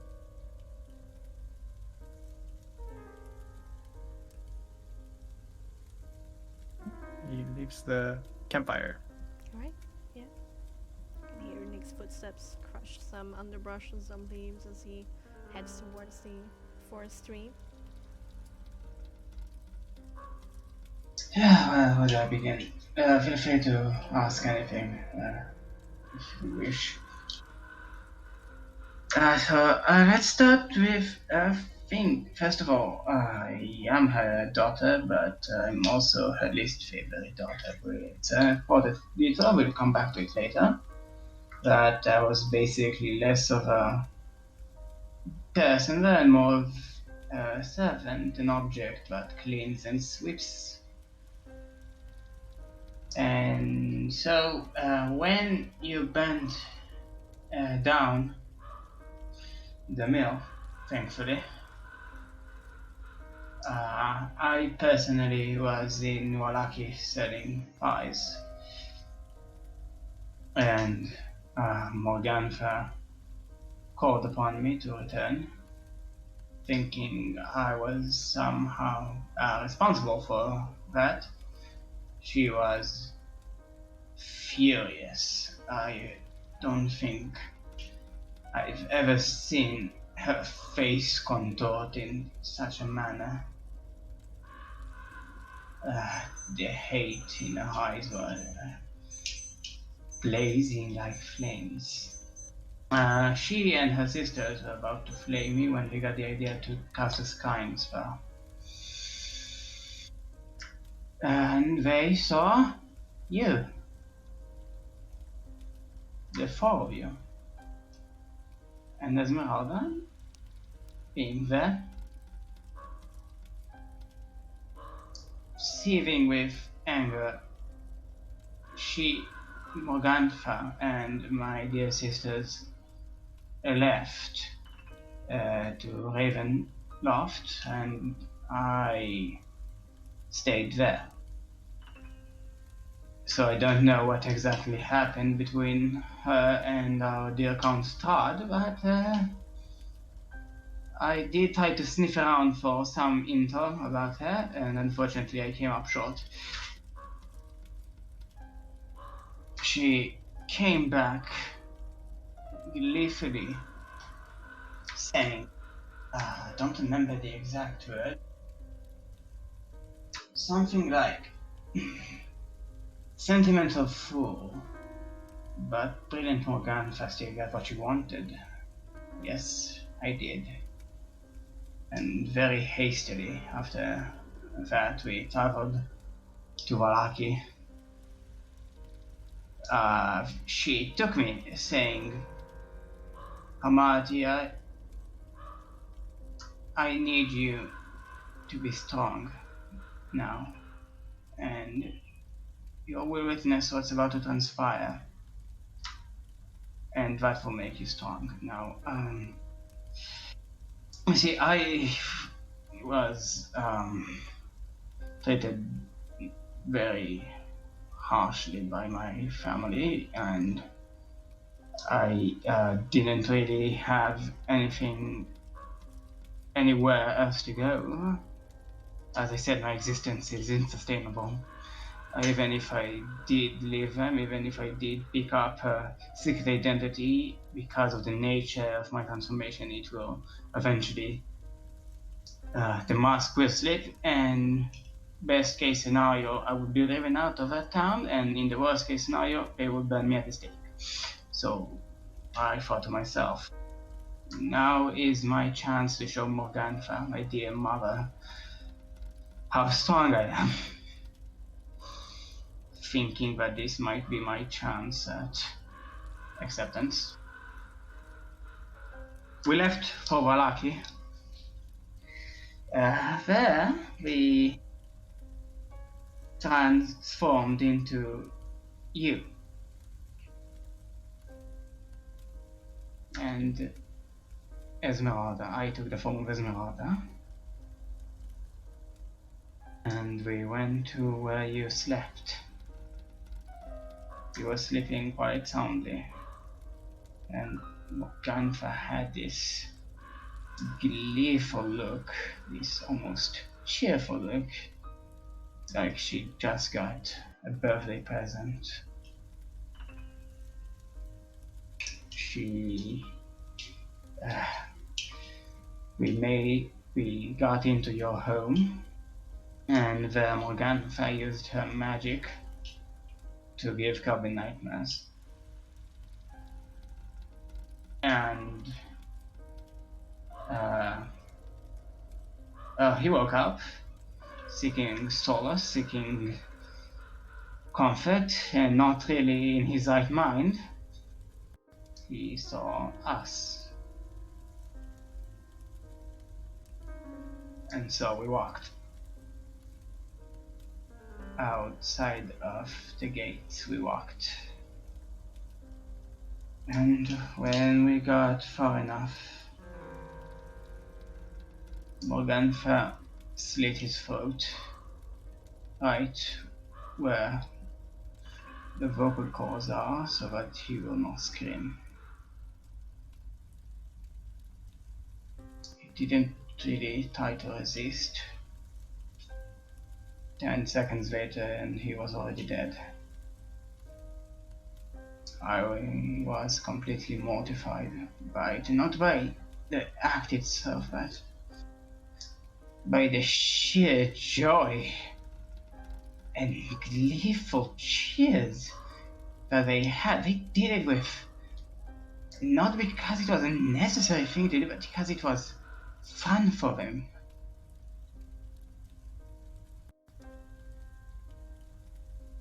And I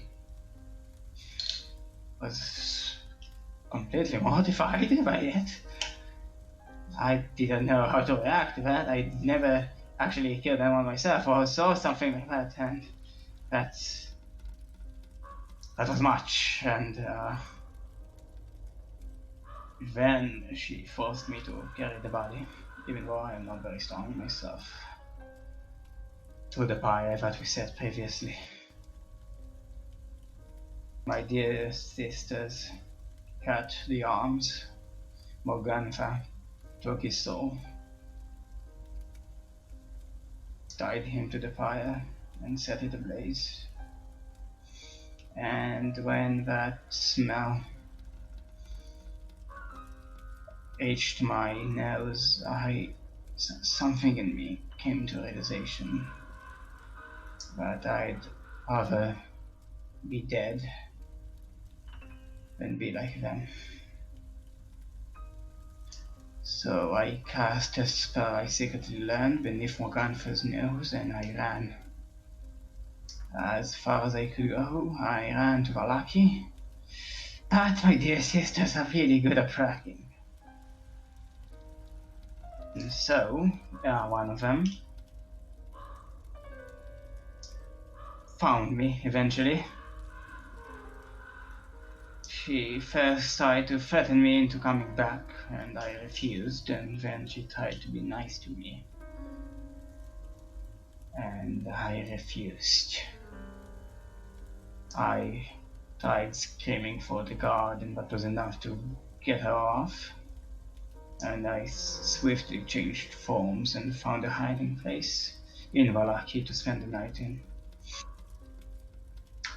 Fearing that my dear sisters will come for me, and that I am on completely borrowed time, I needed to grab your attention.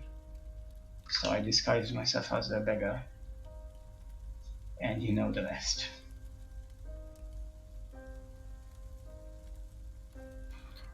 I would have to admit,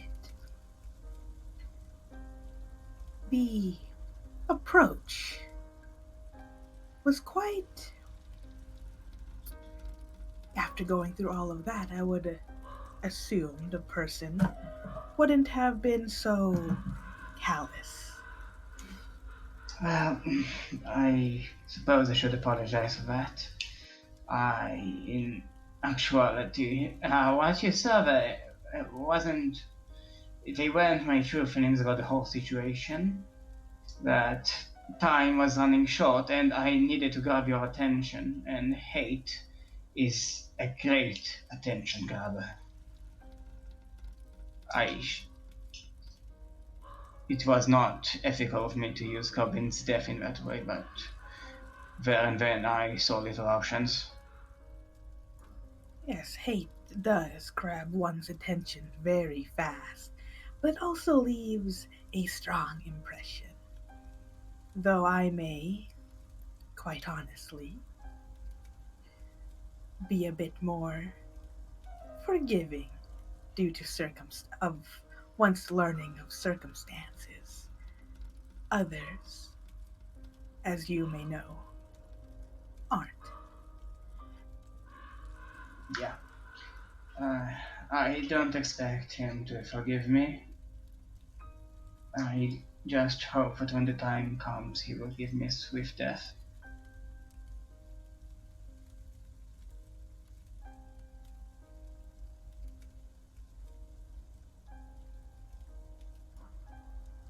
That sounds like a gift.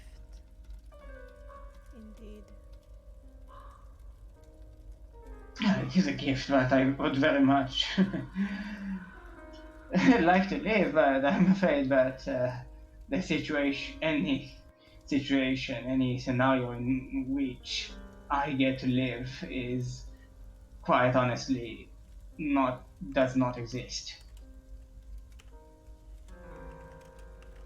It doesn't exist if he wants to do the killing blow.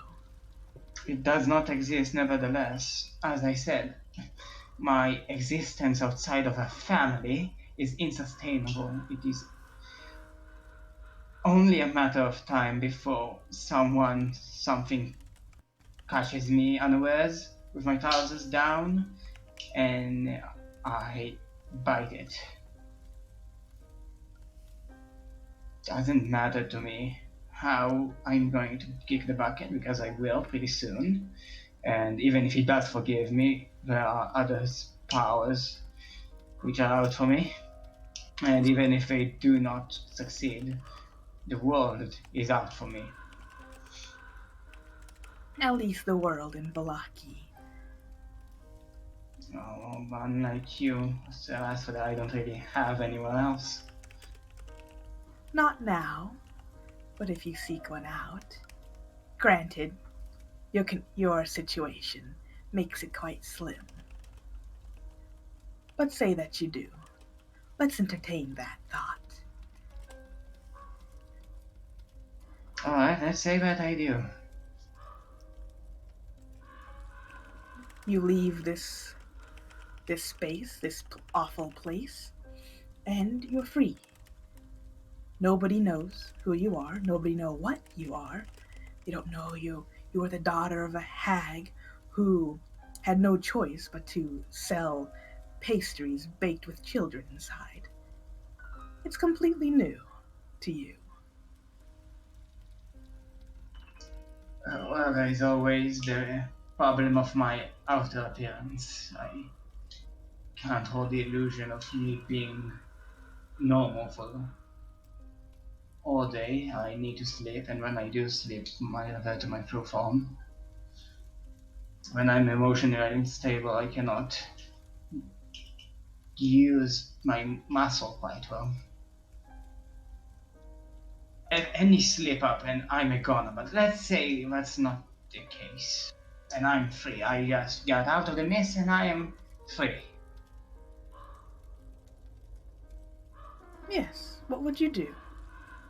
That's quite an optimistic question. I will probably travel the land for a good 10 years, trying to do some good, trying to save some lives, trying to make up for everything that I've done and everything that I did not do enough to circumvent.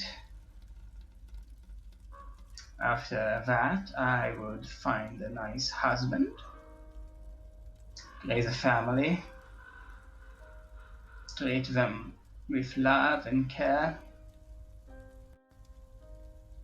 and die old and happy.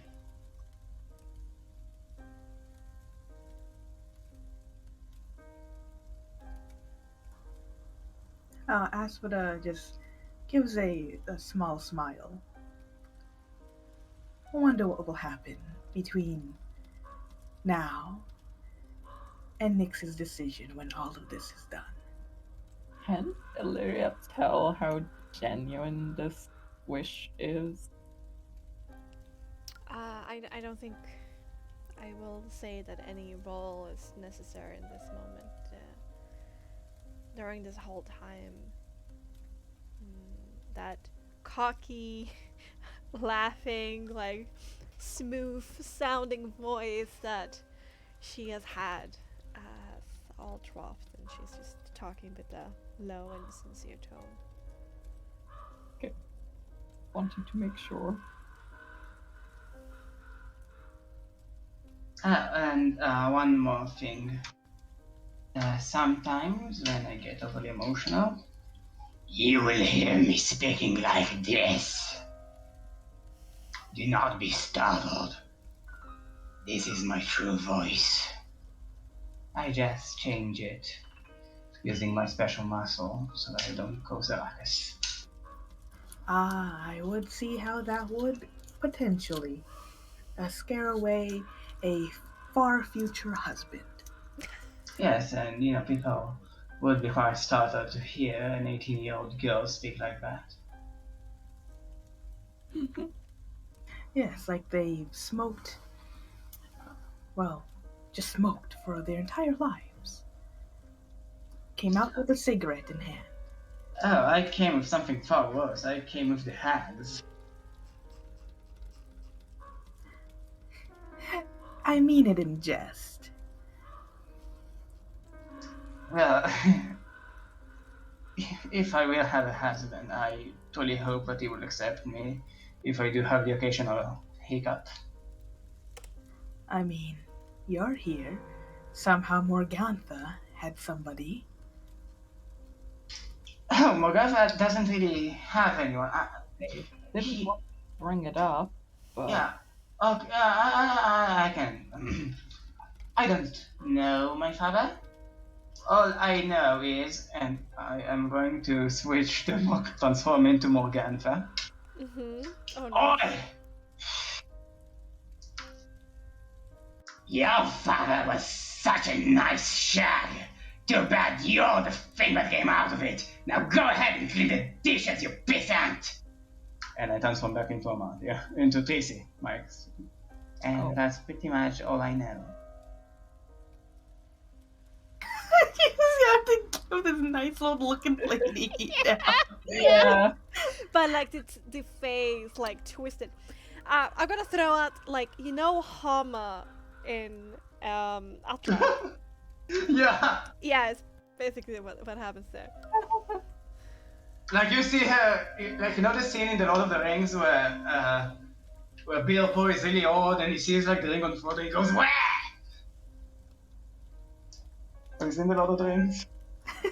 Yes, I have. Basically that. Look. Prove yourself to be a good ally, and hopefully Nyx will agree to at least keep you around until we have taken care of Strahd. Nyx, I have a deal with Nyx, and he is free to do as he wishes. I can't really blame him, His rage is justified. His hatred is justified. I just wish there was some way I could do something to soothe it. But The only thing you can do is show that you're genuine about change of heart. But sometimes hatred smothers that completely. yeah, Talking about which, Asphodel, Yes, have you noticed the change in Nick? I have.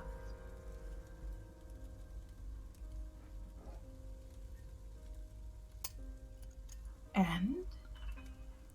Does it concern you? Well, it really isn't any of my business concerning what's happening with me, but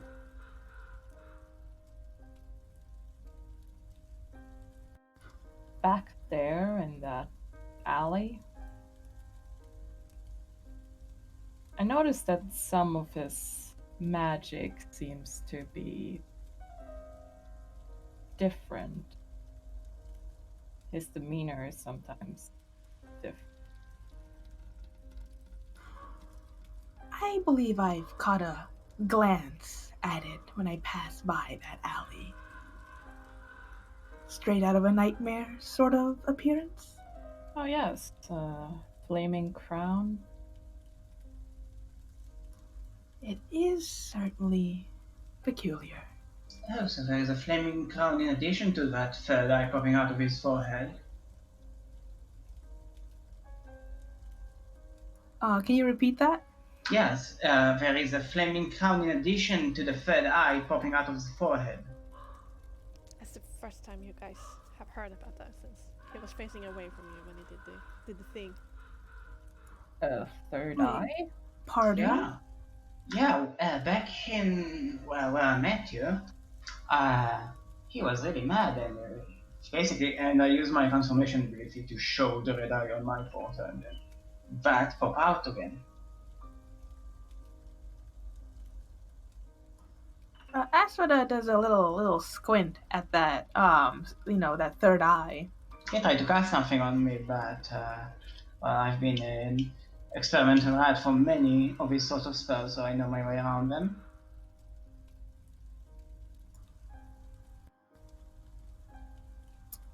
Now, I only thought that his anger was a result of being, well, of experiencing some trauma.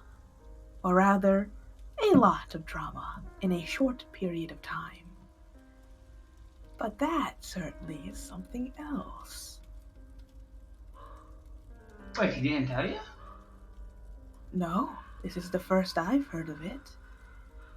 I Huh. don't know the extent of his magic. Magic can be heretical. And we don't know who his father is. But, father or not, a third eye is quite distinct, to say the least.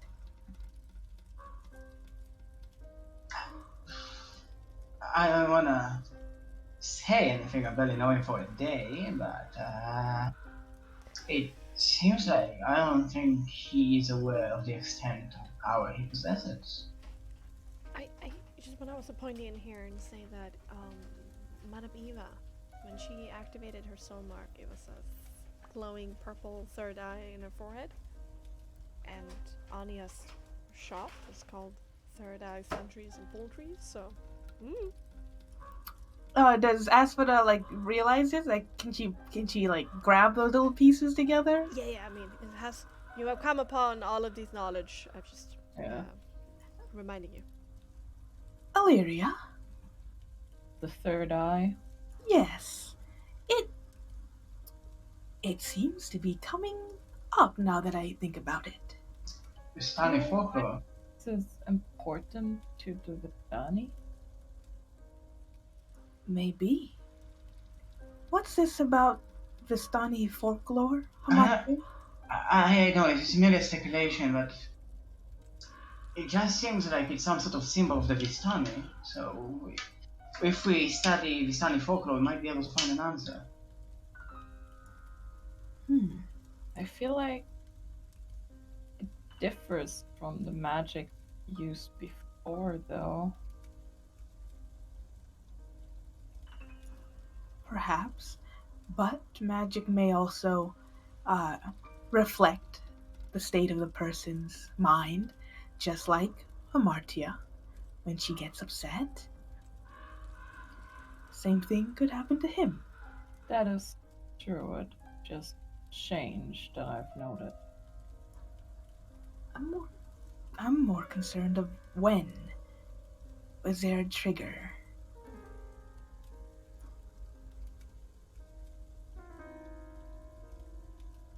But regardless of the fact, I think that needs to be brought up. Well, everybody was too busy shouting at me. Asma just gives a look, a general Illyria look.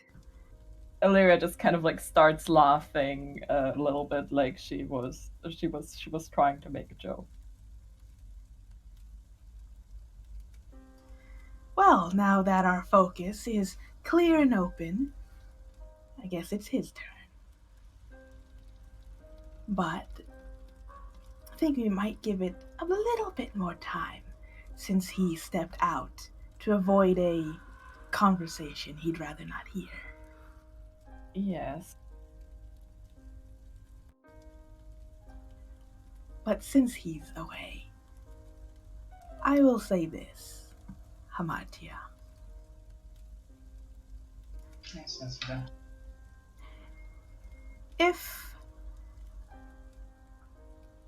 If he ever tells me to make the killing blow, if the opportunity ever arises,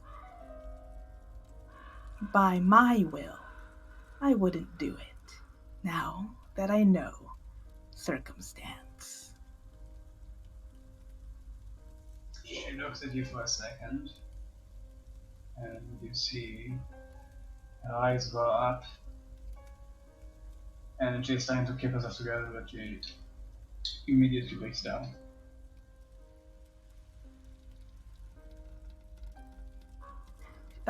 Asphodel lets her, cry, have a little breakdown a bit before patting her like on the back.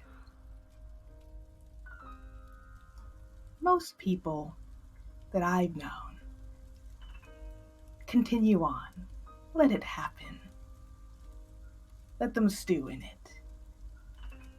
But you took the step away. You saw it and you couldn't take it. And you knew. You took that step. That's all that matters to me. Thank you. Thank you so much. I bet it was hard, wasn't it? Yes. I never thought someone would see beyond this. Thank you. Of course.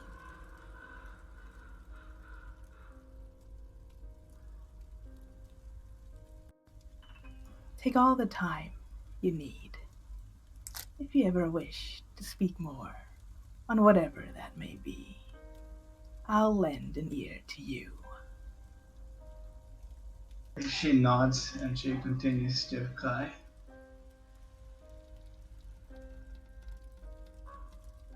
And Asphodel will just, sit beside her, just careful pats on the back. Aww. Okay. Illyria is kind of like coming over, not wanting to like interrupt Asphodel's and Hamati's moment, but feeling like she wants to say something that maybe she has like pondered about even before this conversation happened, and she just kind of like squeezes your shoulder a little and just says, just so you know, I feel the same way about this, and just kind of walks back and sits back down to like next to Casimir and just You heard her whisper, "Thank you, thank you."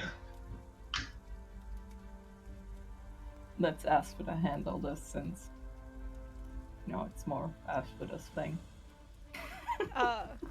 But she Casimir. felt like it needed to be said. Casimir just sitting there with like a blank expression on his face, like, yeah, I'm just here, I'm vibing. Ah, it's so edgy. Ah. Lyra sits down next to him and is like, "You'll get used to it."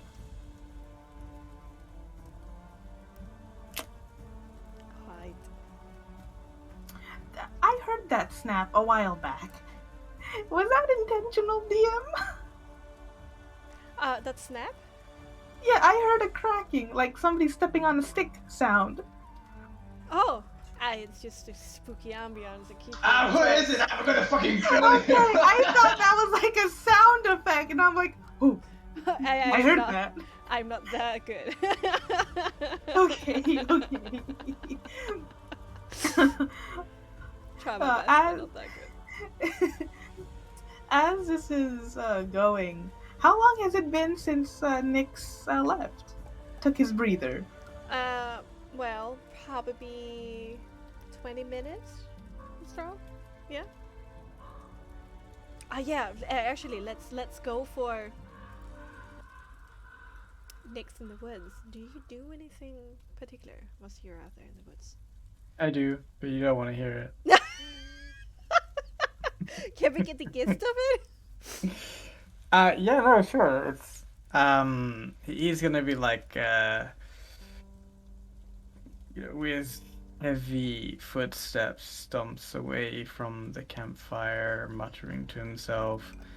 Nothing verbal, just a product of uncertainty and how to quantify his feelings. Part of it becomes in flashes of visceral hatred for Hamatia, and then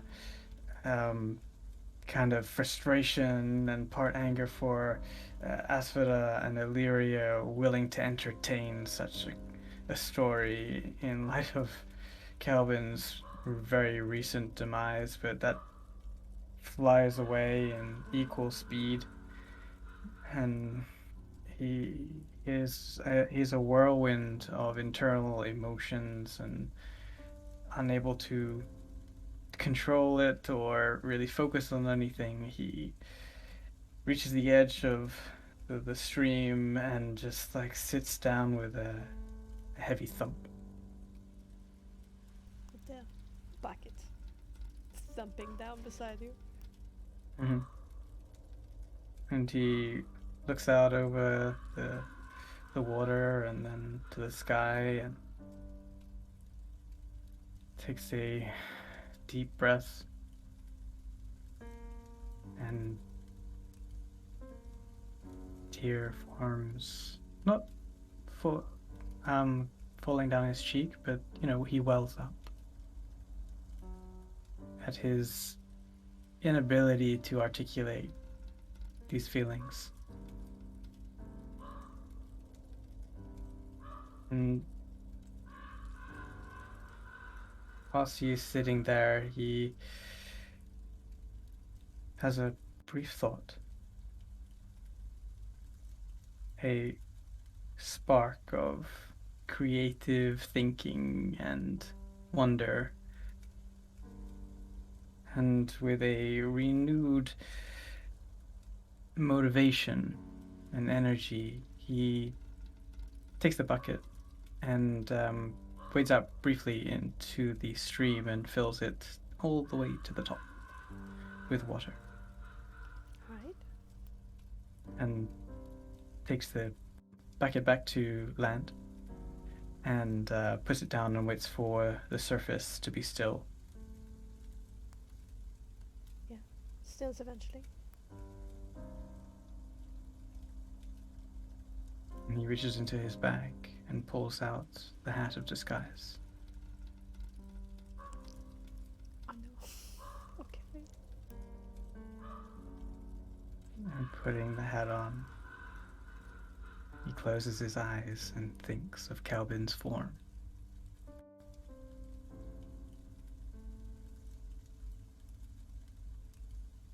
Adding himself into Calvin, he looks into the reflection that the bucket holds and cries into the surface.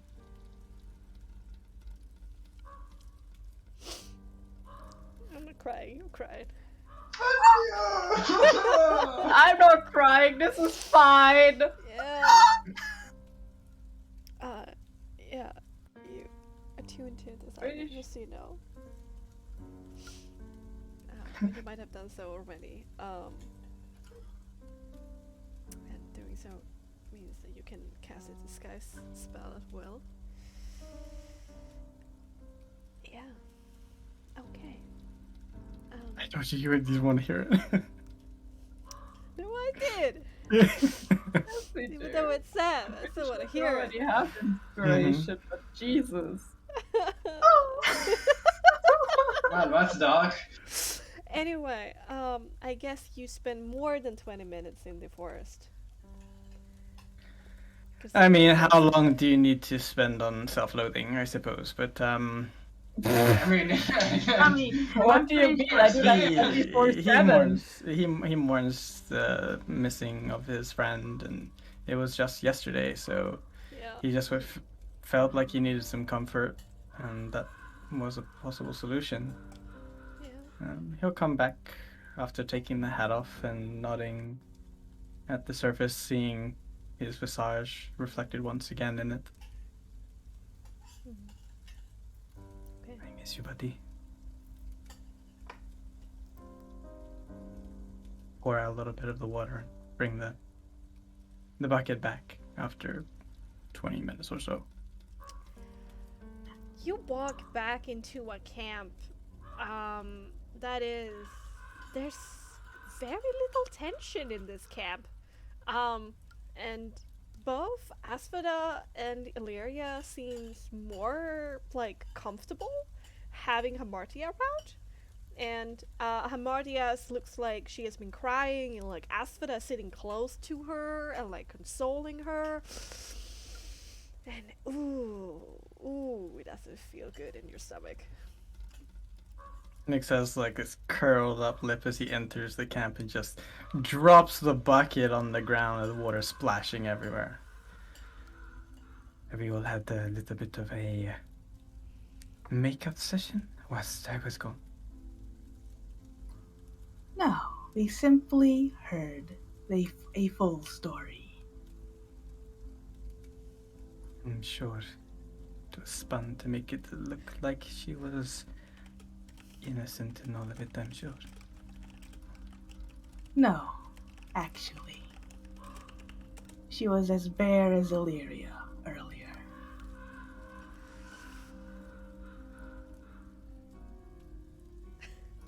And you, Nyx, you seem to be a bit bare as well. Bear.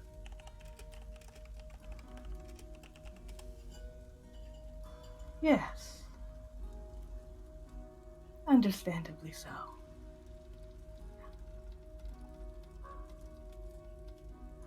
No one can blame you for that.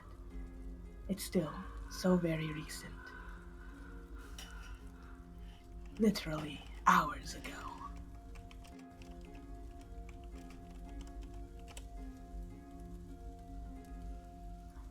The fact that we just buried or sent off the body of my very best friend mere hours ago, yes, you could say it is raw.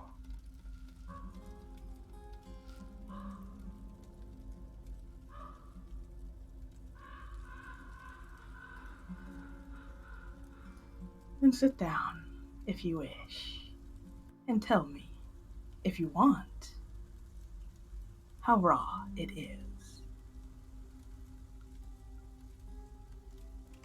I think you know, Asphodel.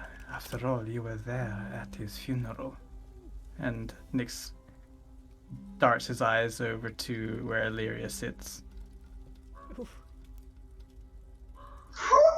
much shame. Did that make you feel better, Nyx? Oh, none of this makes me feel better, Asphodel. My friend is gone. Nothing can bring him back. Alia kind of like averts her eyes, like she knows, and she wanted to be there, but she just had her own things were going on, and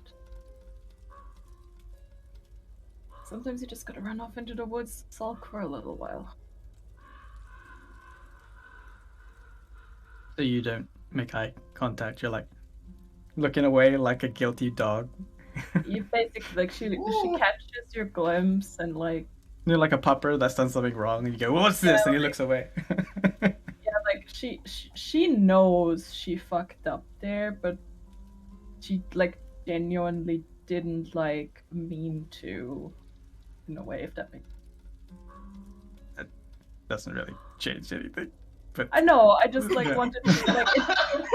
Look, that reaction from her was important to me, and I forgot I was muted, and I'm really sorry for interrupting. No, you didn't interrupt. It's fine. No, because like I was saying it like twice because the first time it like I was muted and then you already started talking. But I'll shut up now. Okay, cool, no worries. And then his eyes will return back to Asphoda, and sitting across from the fire, like almost directly opposite Hamatia, he stares through the flames, piercing daggers with the flames mirrored in his irises. Do you find solace in that? In what? Those flames. I only saw a glimpse of such a look earlier, yesterday, when I walked past that alley.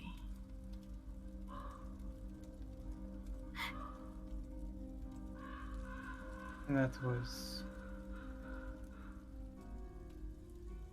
a reaction, one could say, to learn that a person standing in front of you had murdered so many of my own people. It is a feeling that seems to be becoming quite common these days.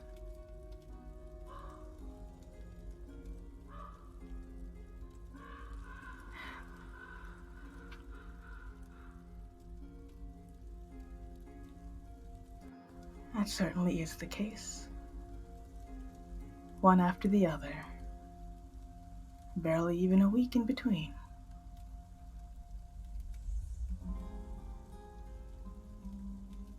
I try not to think about that. I try. Doesn't mean I'm successful. I feel a tremendous amount of loss. Yet, I do not think there are many tears left inside me. What do you suppose will happen when it runs out? I can't say. I don't know. What I do know is that they are not being replaced by mortals, but the burning anger inside of me. I see. And Asphoda kind of looks into the fire.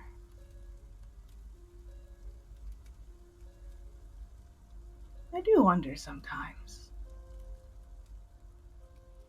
People tell me often, why am I not angrier? Why do I not hold such grudges? I often wonder that myself sometimes. But then I'm reminded, every time a campfire dies, I'd rather not be ashes.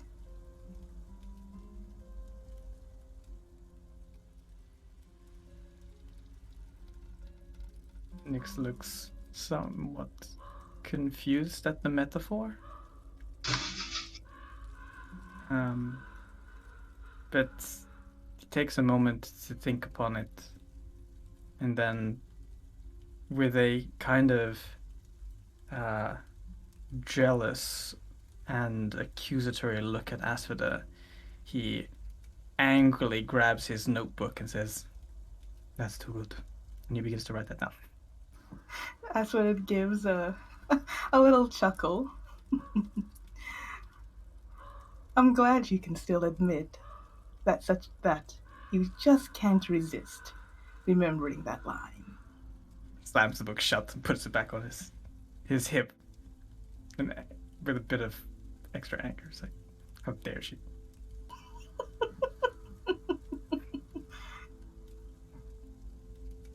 All jokes aside, like a fire, it needs fuel. And who better put that fuel than yourself? It's your choice, Nyx, if you want to keep that fuel going. But look around. Even the forest dies. Soon there'll be no fuel left. I don't know exactly what you're talking about, that's what. I'm just here sitting on a log.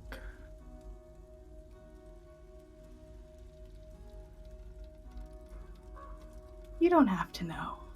At least not now. Maybe not ever. But hopefully one day. When you stand feeding your own fire. The thought comes to pass.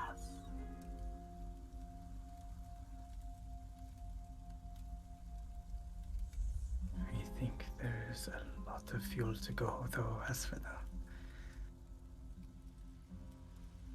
I know. I know there is.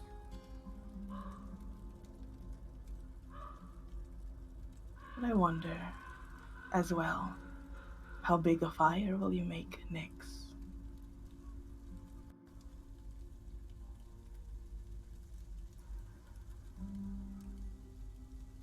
He returns to looking beyond the flames at Himatia.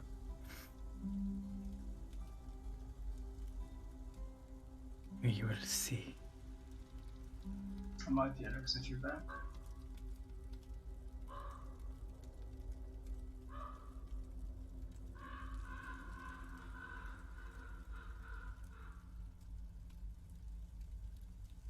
Have a stare down. And she says,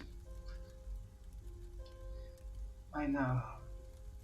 There is absolutely nothing I can say to justify what happened, or to learn your forgiveness, and I did not expect anything. But No, you don't get to apologize. I don't. But I do want to show you something. Martia stands up and she starts to unbutton her coat. And when she takes it off, you see basically the same rags that the beggar form of her wore. And she's going to turn around and just take off her shirt, and you notice three things. The first one is some sort of dagger stuck to her right wrist. The second one is that she doesn't have a single muscle on her body. She is entirely skin and bone, like on the point of malnutrition. And the third thing that you notice are scars, varied and many, entirely cover her body. You see slashes from daggers, claws, burning marks, something that looks like a brand, a chain brand. And she says, all of these little gifts. Rest assured, I will do anything to make sure that whatever happened in Valaki never happens again.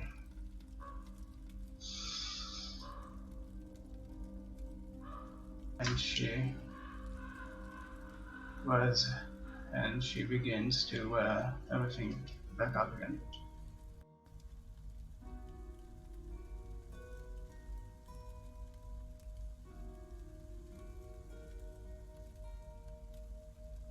Nyx stares at it and then looks away briefly and bites his lower lip ever so slightly.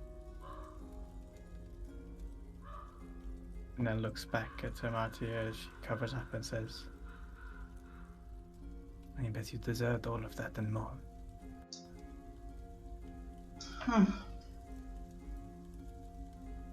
Well, it depends on who you're asking. My sisters thought so. They have that same look that you have right now. That spite, that hatred. It's actually quite uncanny how familiar you look. But yours is well deserved. But I will suggest that you don't let it cloud your judgment, since you're going to need it if you wish to survive in a battle against both my mother and start in the future, from what you say. Let me be absolutely clear here, Amatia. The spite and vengeance, anger and hatred I have that burns within me for you burns twice as bright for those of your family. You just so happened to be here and now. But I will not stop until every last muscle is torn from their bones and their screams echo through the valleys. This I will do for Kelvin. This I do for me too. Of course he did for you. But, no, there's no but. To be frank, for all of the pain they've given me, I don't feel hatred towards them. I don't care how the death comes, I just want it to end, I guess.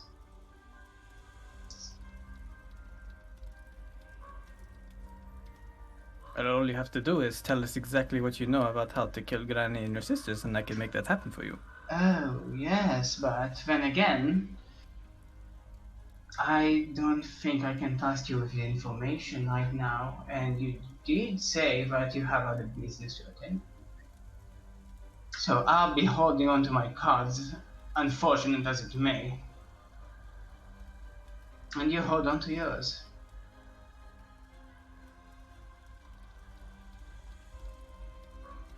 Kind of spits into the fire, crackles, and kind of like readjusts himself on his log, done with the situation.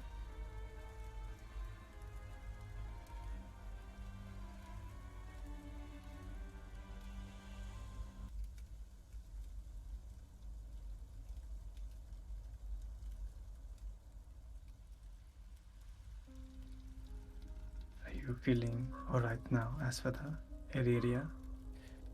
Have you gotten over your self-inflicted-ish wounds? Are we all good?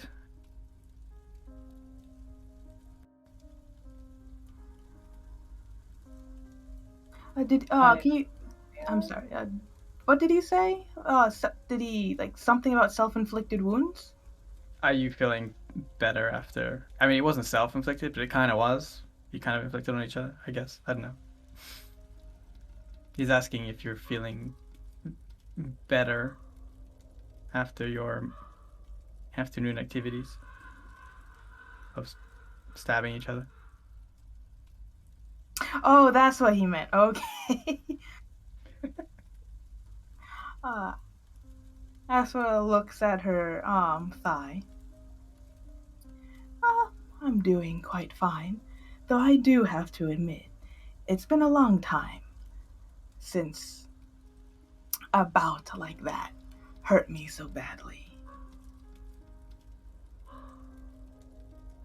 Well, I'm glad to see you took the honorable route, and he fishes out the greater healing potion that she was about to drink and tosses it to her. She catches it and says to him, "It was less for me, more for Illyria, and more to know for you.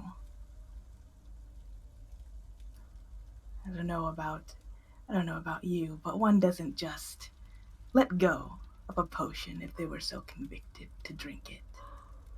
Oh, I pretty much gathered that if you wanted to drink it, no amount of my brawn would be able to prevent that, so I think I gathered that. It was merely the inference, I guess. I thank you anyways. And she'll stow it away. One thing that I would like to do, I noticed that you seem to be somewhat okay tracking things out and about. You have good eyes on you, Asada. Kelvin had good eyes too. And when we were out on the road, we usually sat together at the end of the day, and he would help me create a more recent map of the area where we've seen things. I think it's important that is maintained if you are able to assist me. Asphodel merely smiles, stands up, and to move closer to Nyx. Well, let's begin. The night is still young. Aww.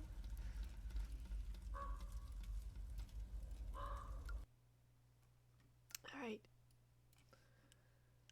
Let us just feel a little bit further for where you have traveled from your little map making process. Does Cookie know about this? This is like the whole roleplay thing. I don't know.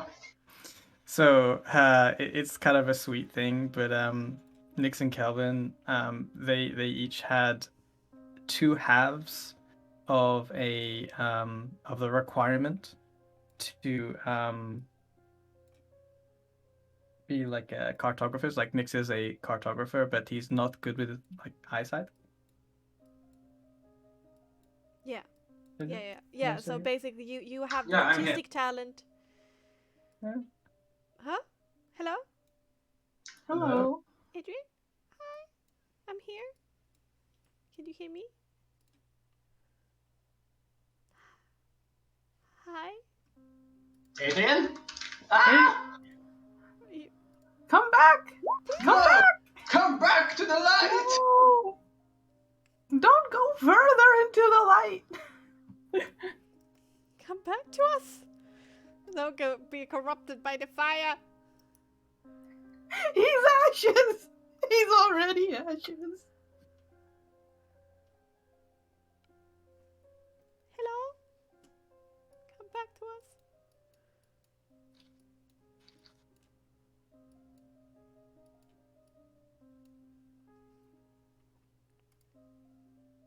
Dang, he got cut off, so No! he got sliced. Unfortunate. No!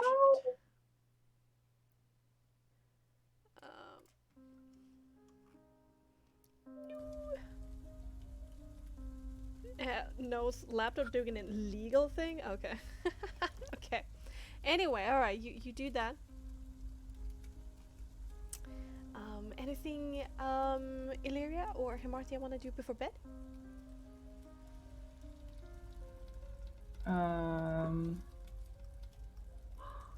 I don't think so, no.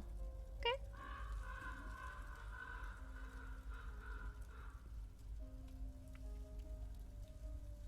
Cookie? The cookie went We're to just VC. slowly losing everybody. Is there anybody there? I'm still here! Yeah, Please, Asuna won't leave me. Even though she technically has. oh no. Wow, she came back. Yeah, she left to save children. Well, Zach! Oh, I meant like, didn't okay, she walk off with Nyx just now? yeah. Next died. Did you Chi-Chi. did you know Alright. Damn. Nix is smited. Oh. Does Amartya want to do anything before bed? Actually, you should take first watch. If we did that, did you do that?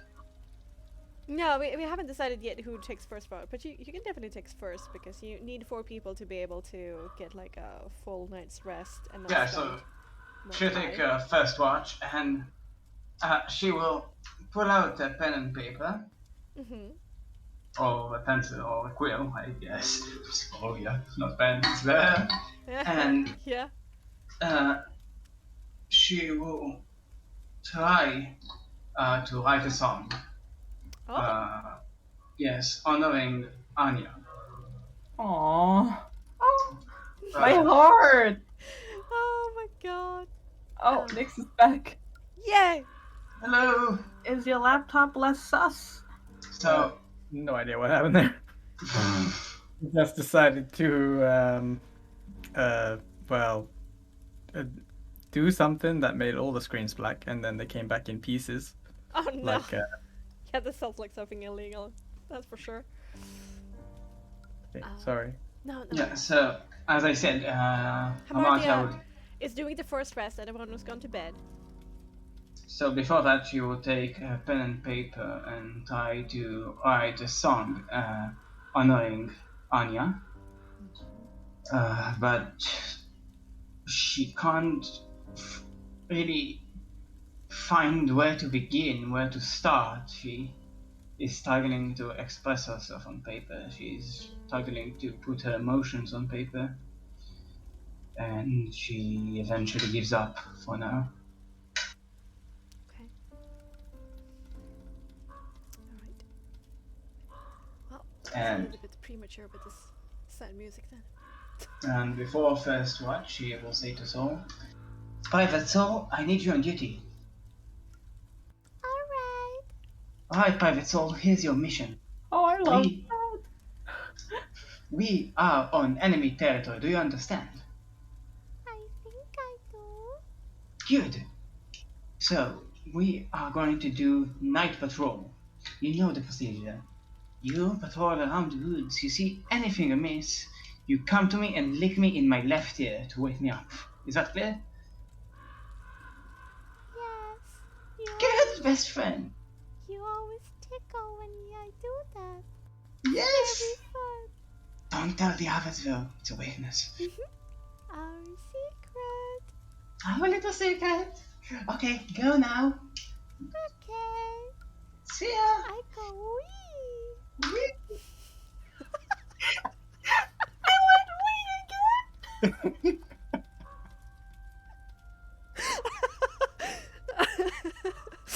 Oh my god. I love so much. Oh god. Is it bad if I get Illyria or Raven? Eat them up? Yeah. your Raven go like, hey, Illyria, this is me. How you doing, girl? Yeah, hell yeah. Oh my god. He's like the voice of Illyria's dream husband. I will hold you, Hilaria. I would be real. No need to worry. Illyria at this point probably has a dream wife. Baby girl. I will take care of you. It still sounds the same. Yeah. Anyway, let's focus up.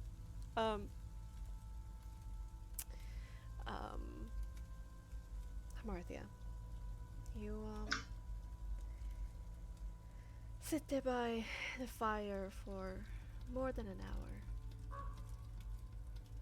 hearing the heavy breathing of your companions around you, especially so Asphodel. It's still dark. It's very still and dark around you. Even the forest itself seems to quiet down around you.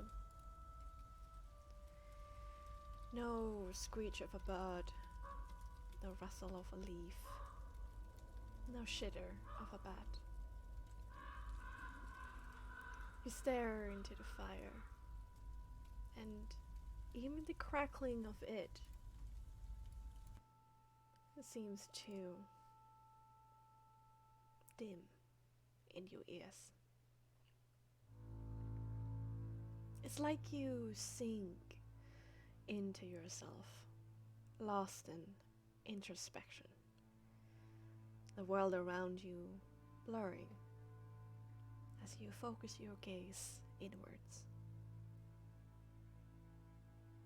Memories flash behind your eyes of years spent in Squall Mansion,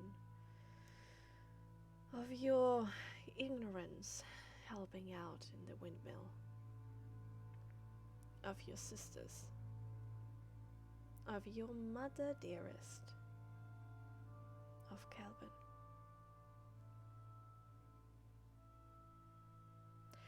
You are rudely ripped away from these musings. Suddenly you are very much aware of your surroundings. Hearing the birds, the insects, the leaves, the fire in front of you again. Everything coming into clear and crisp focus. Against your own will, a shudder rises through your body from toe to top, hailing with it goosebumps all over your arms and over your back. Your breath coming out in short and quiet bursts.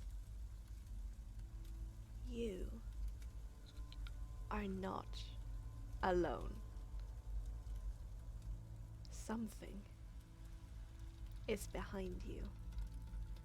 Something very, very dangerous. But you do not call out for help or move a muscle. As a drop of sweat rolls down your forehead, you realize with just pure instincts that doing anything in this very moment can spell your doom.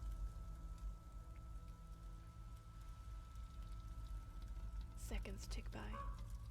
That danger still omnipresent behind you this whole time.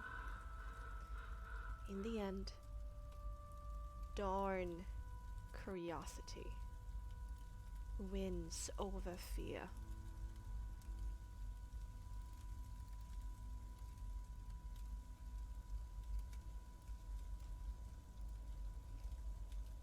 And you slowly twist your body and your head to look behind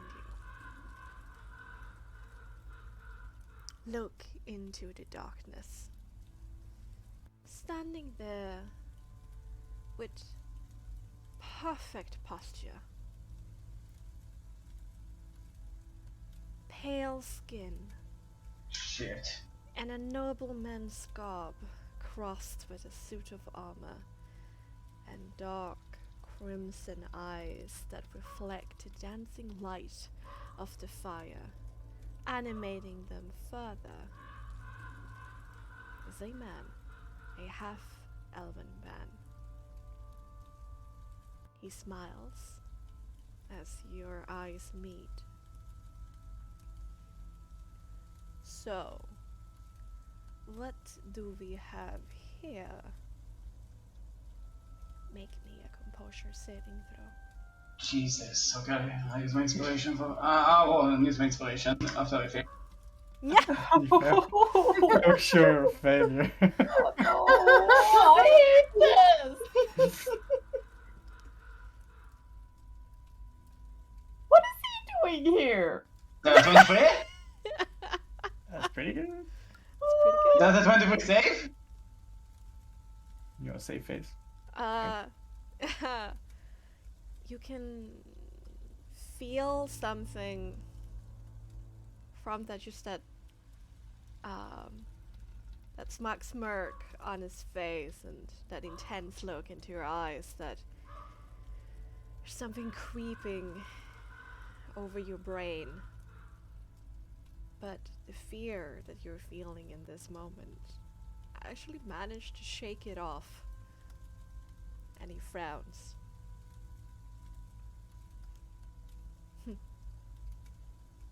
I see, but no matter. If you wake your friends, you're dead. Yes, you know. She gives him a nod.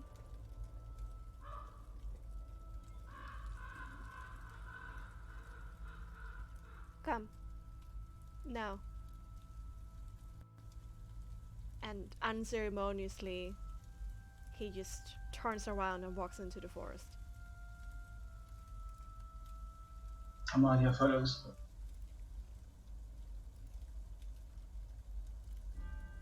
He walks quite a bit away from the camp.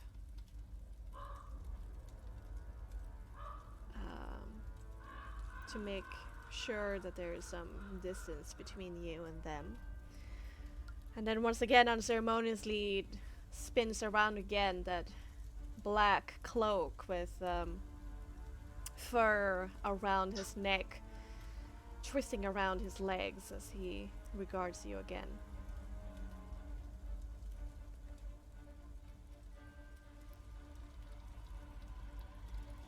Tell me who you are and why you are traveling with Lady Illyria. Do I understand who this guy is? It became rather apparent. I mean, you don't know, you've never seen him before, but... He is a there's no- tornado, bro. Yeah, he's a tornado. Hamatia. I am on a mission to kill my mother and then die unceremoniously. Hamartia. You're Mogamza the Elder's daughter. The one that is a crossbreed. A crossbreed? Well, you're not a pure hag, are you? I can see that clearly. You cannot hide from me.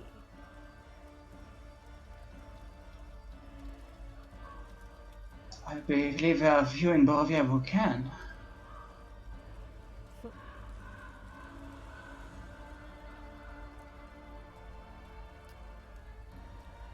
You want to... You want to murder Morgantha? Who do you think you are? Oh, to be perfectly honest, no one's special in particular.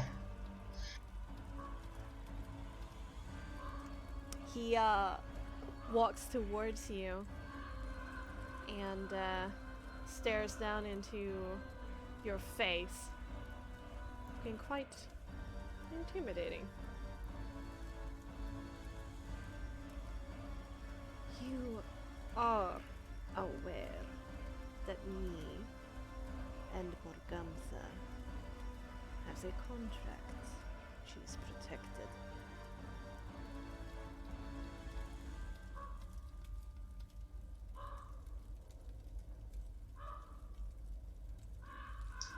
Well, I guess that's it for me then. As your child, I will treat you courteously, but I repeat myself.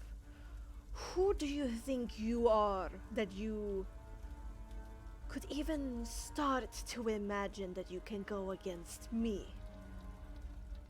Oh, excuse me, Lord Stard, I do not think in any way or manner that I can stand against you. Then Morgamza will live. Our contract still lives. My contract with the hags still lives. And it will so for eternity. You hear me, girl? Yeah. Then he twists his head to the side as he stands so close to you, like you can both Oh smell each other. shit! And Oh, oh, is he going to bite me? there's a light of recognition in his eyes, and then there is absolute fury. He grabs your throat in a whirlwind of movement, and the forest just flashing past you. You are painfully pushed up against a tree trunk. He's still holding you by the throat, slowly crushing the life out of you. You touched it. If you think that's the worst that you can do, well, my sisters kind of got you bit in that aspect of torture. He shackles and then moves his head very close to yours. How did you invoke that power, girl? They are dead! Why can I smell them on you? She looks at him like, what? Then it clicks, and she says, well, you see, I was taking this nice stroll through the woods. There were these big stones there. I don't know if... Yes, but they're dead! Well, maybe you can ask Morgantha about it. After all, she goes there all the time. He slams you into the trunk again, your head impacting, making you see stars. Shut up! I'm the one asking questions here. Can I insight check from that if he knows that Morgantha goes there? Sure. Try to do an empathy composure. Shit. Certainly try. You can certainly That's try. like, that's me every time Illyria does a 35 check that's DC. not stabbing. 18. Okay. 1 second. I need to. His mod is plus 18. Jesus! I mean, I No, wouldn't you put don't. it You guys past don't them. know, but What the fuck? Probably the. he's rather unreadable. But what you can see is that he is absolutely furious at this moment. His whole features are just contorted by anger. I mean, something at least has gotten his blood boiling. What did you do? I took a nice stroll through the woods where were a bunch of stones in a circle.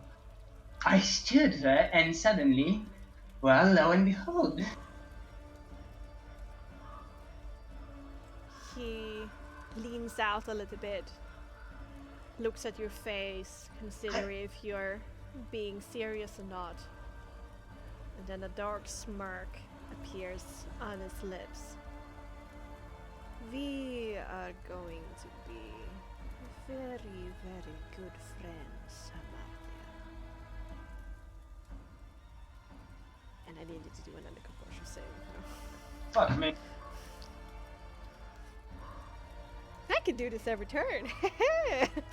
But doesn't if he saves it, you can't do it for a long. Inspiration? Inspiration. Let me double check. It might be true. Yeah, I think, don't you have to succeed to get, like, immunity for a while with charms effect like that? Might be wrong. I mean, to be fair, you're literally God. And I know. Not for him. Oh, Wait, no. she's checking if he can actually do what he wants to do. Given you saved already.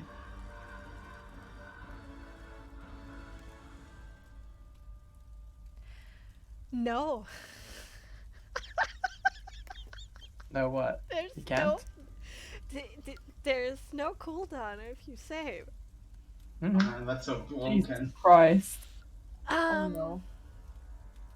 Wow. Yeah, Strahd be mad powerful with his charms. Bardia, this time when your life is being slowly choked out of you, there's no escape from whatever takes hold of your mind.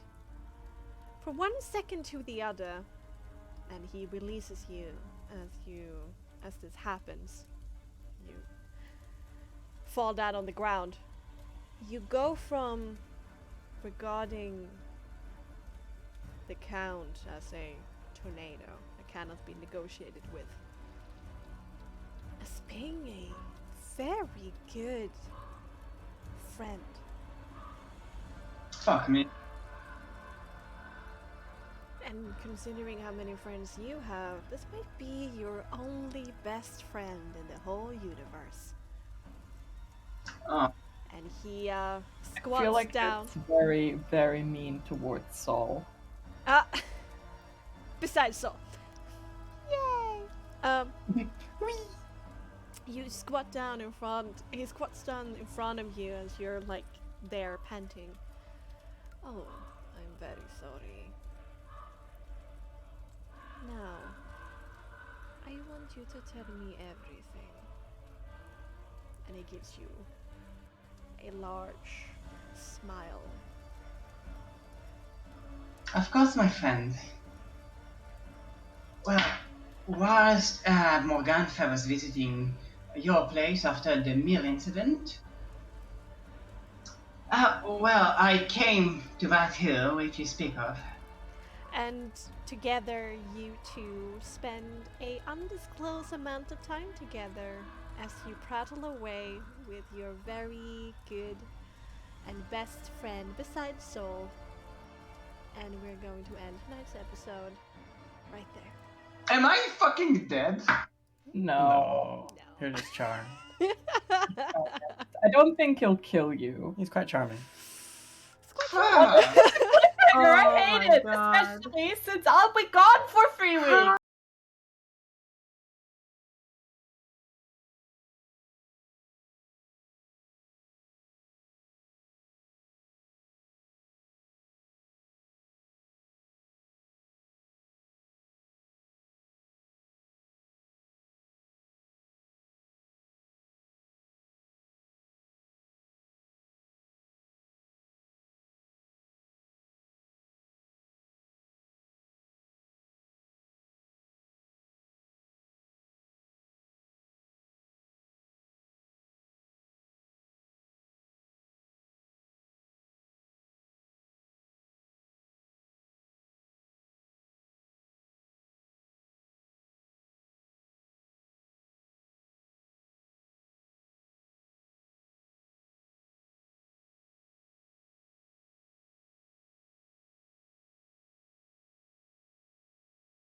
How dare you end it there?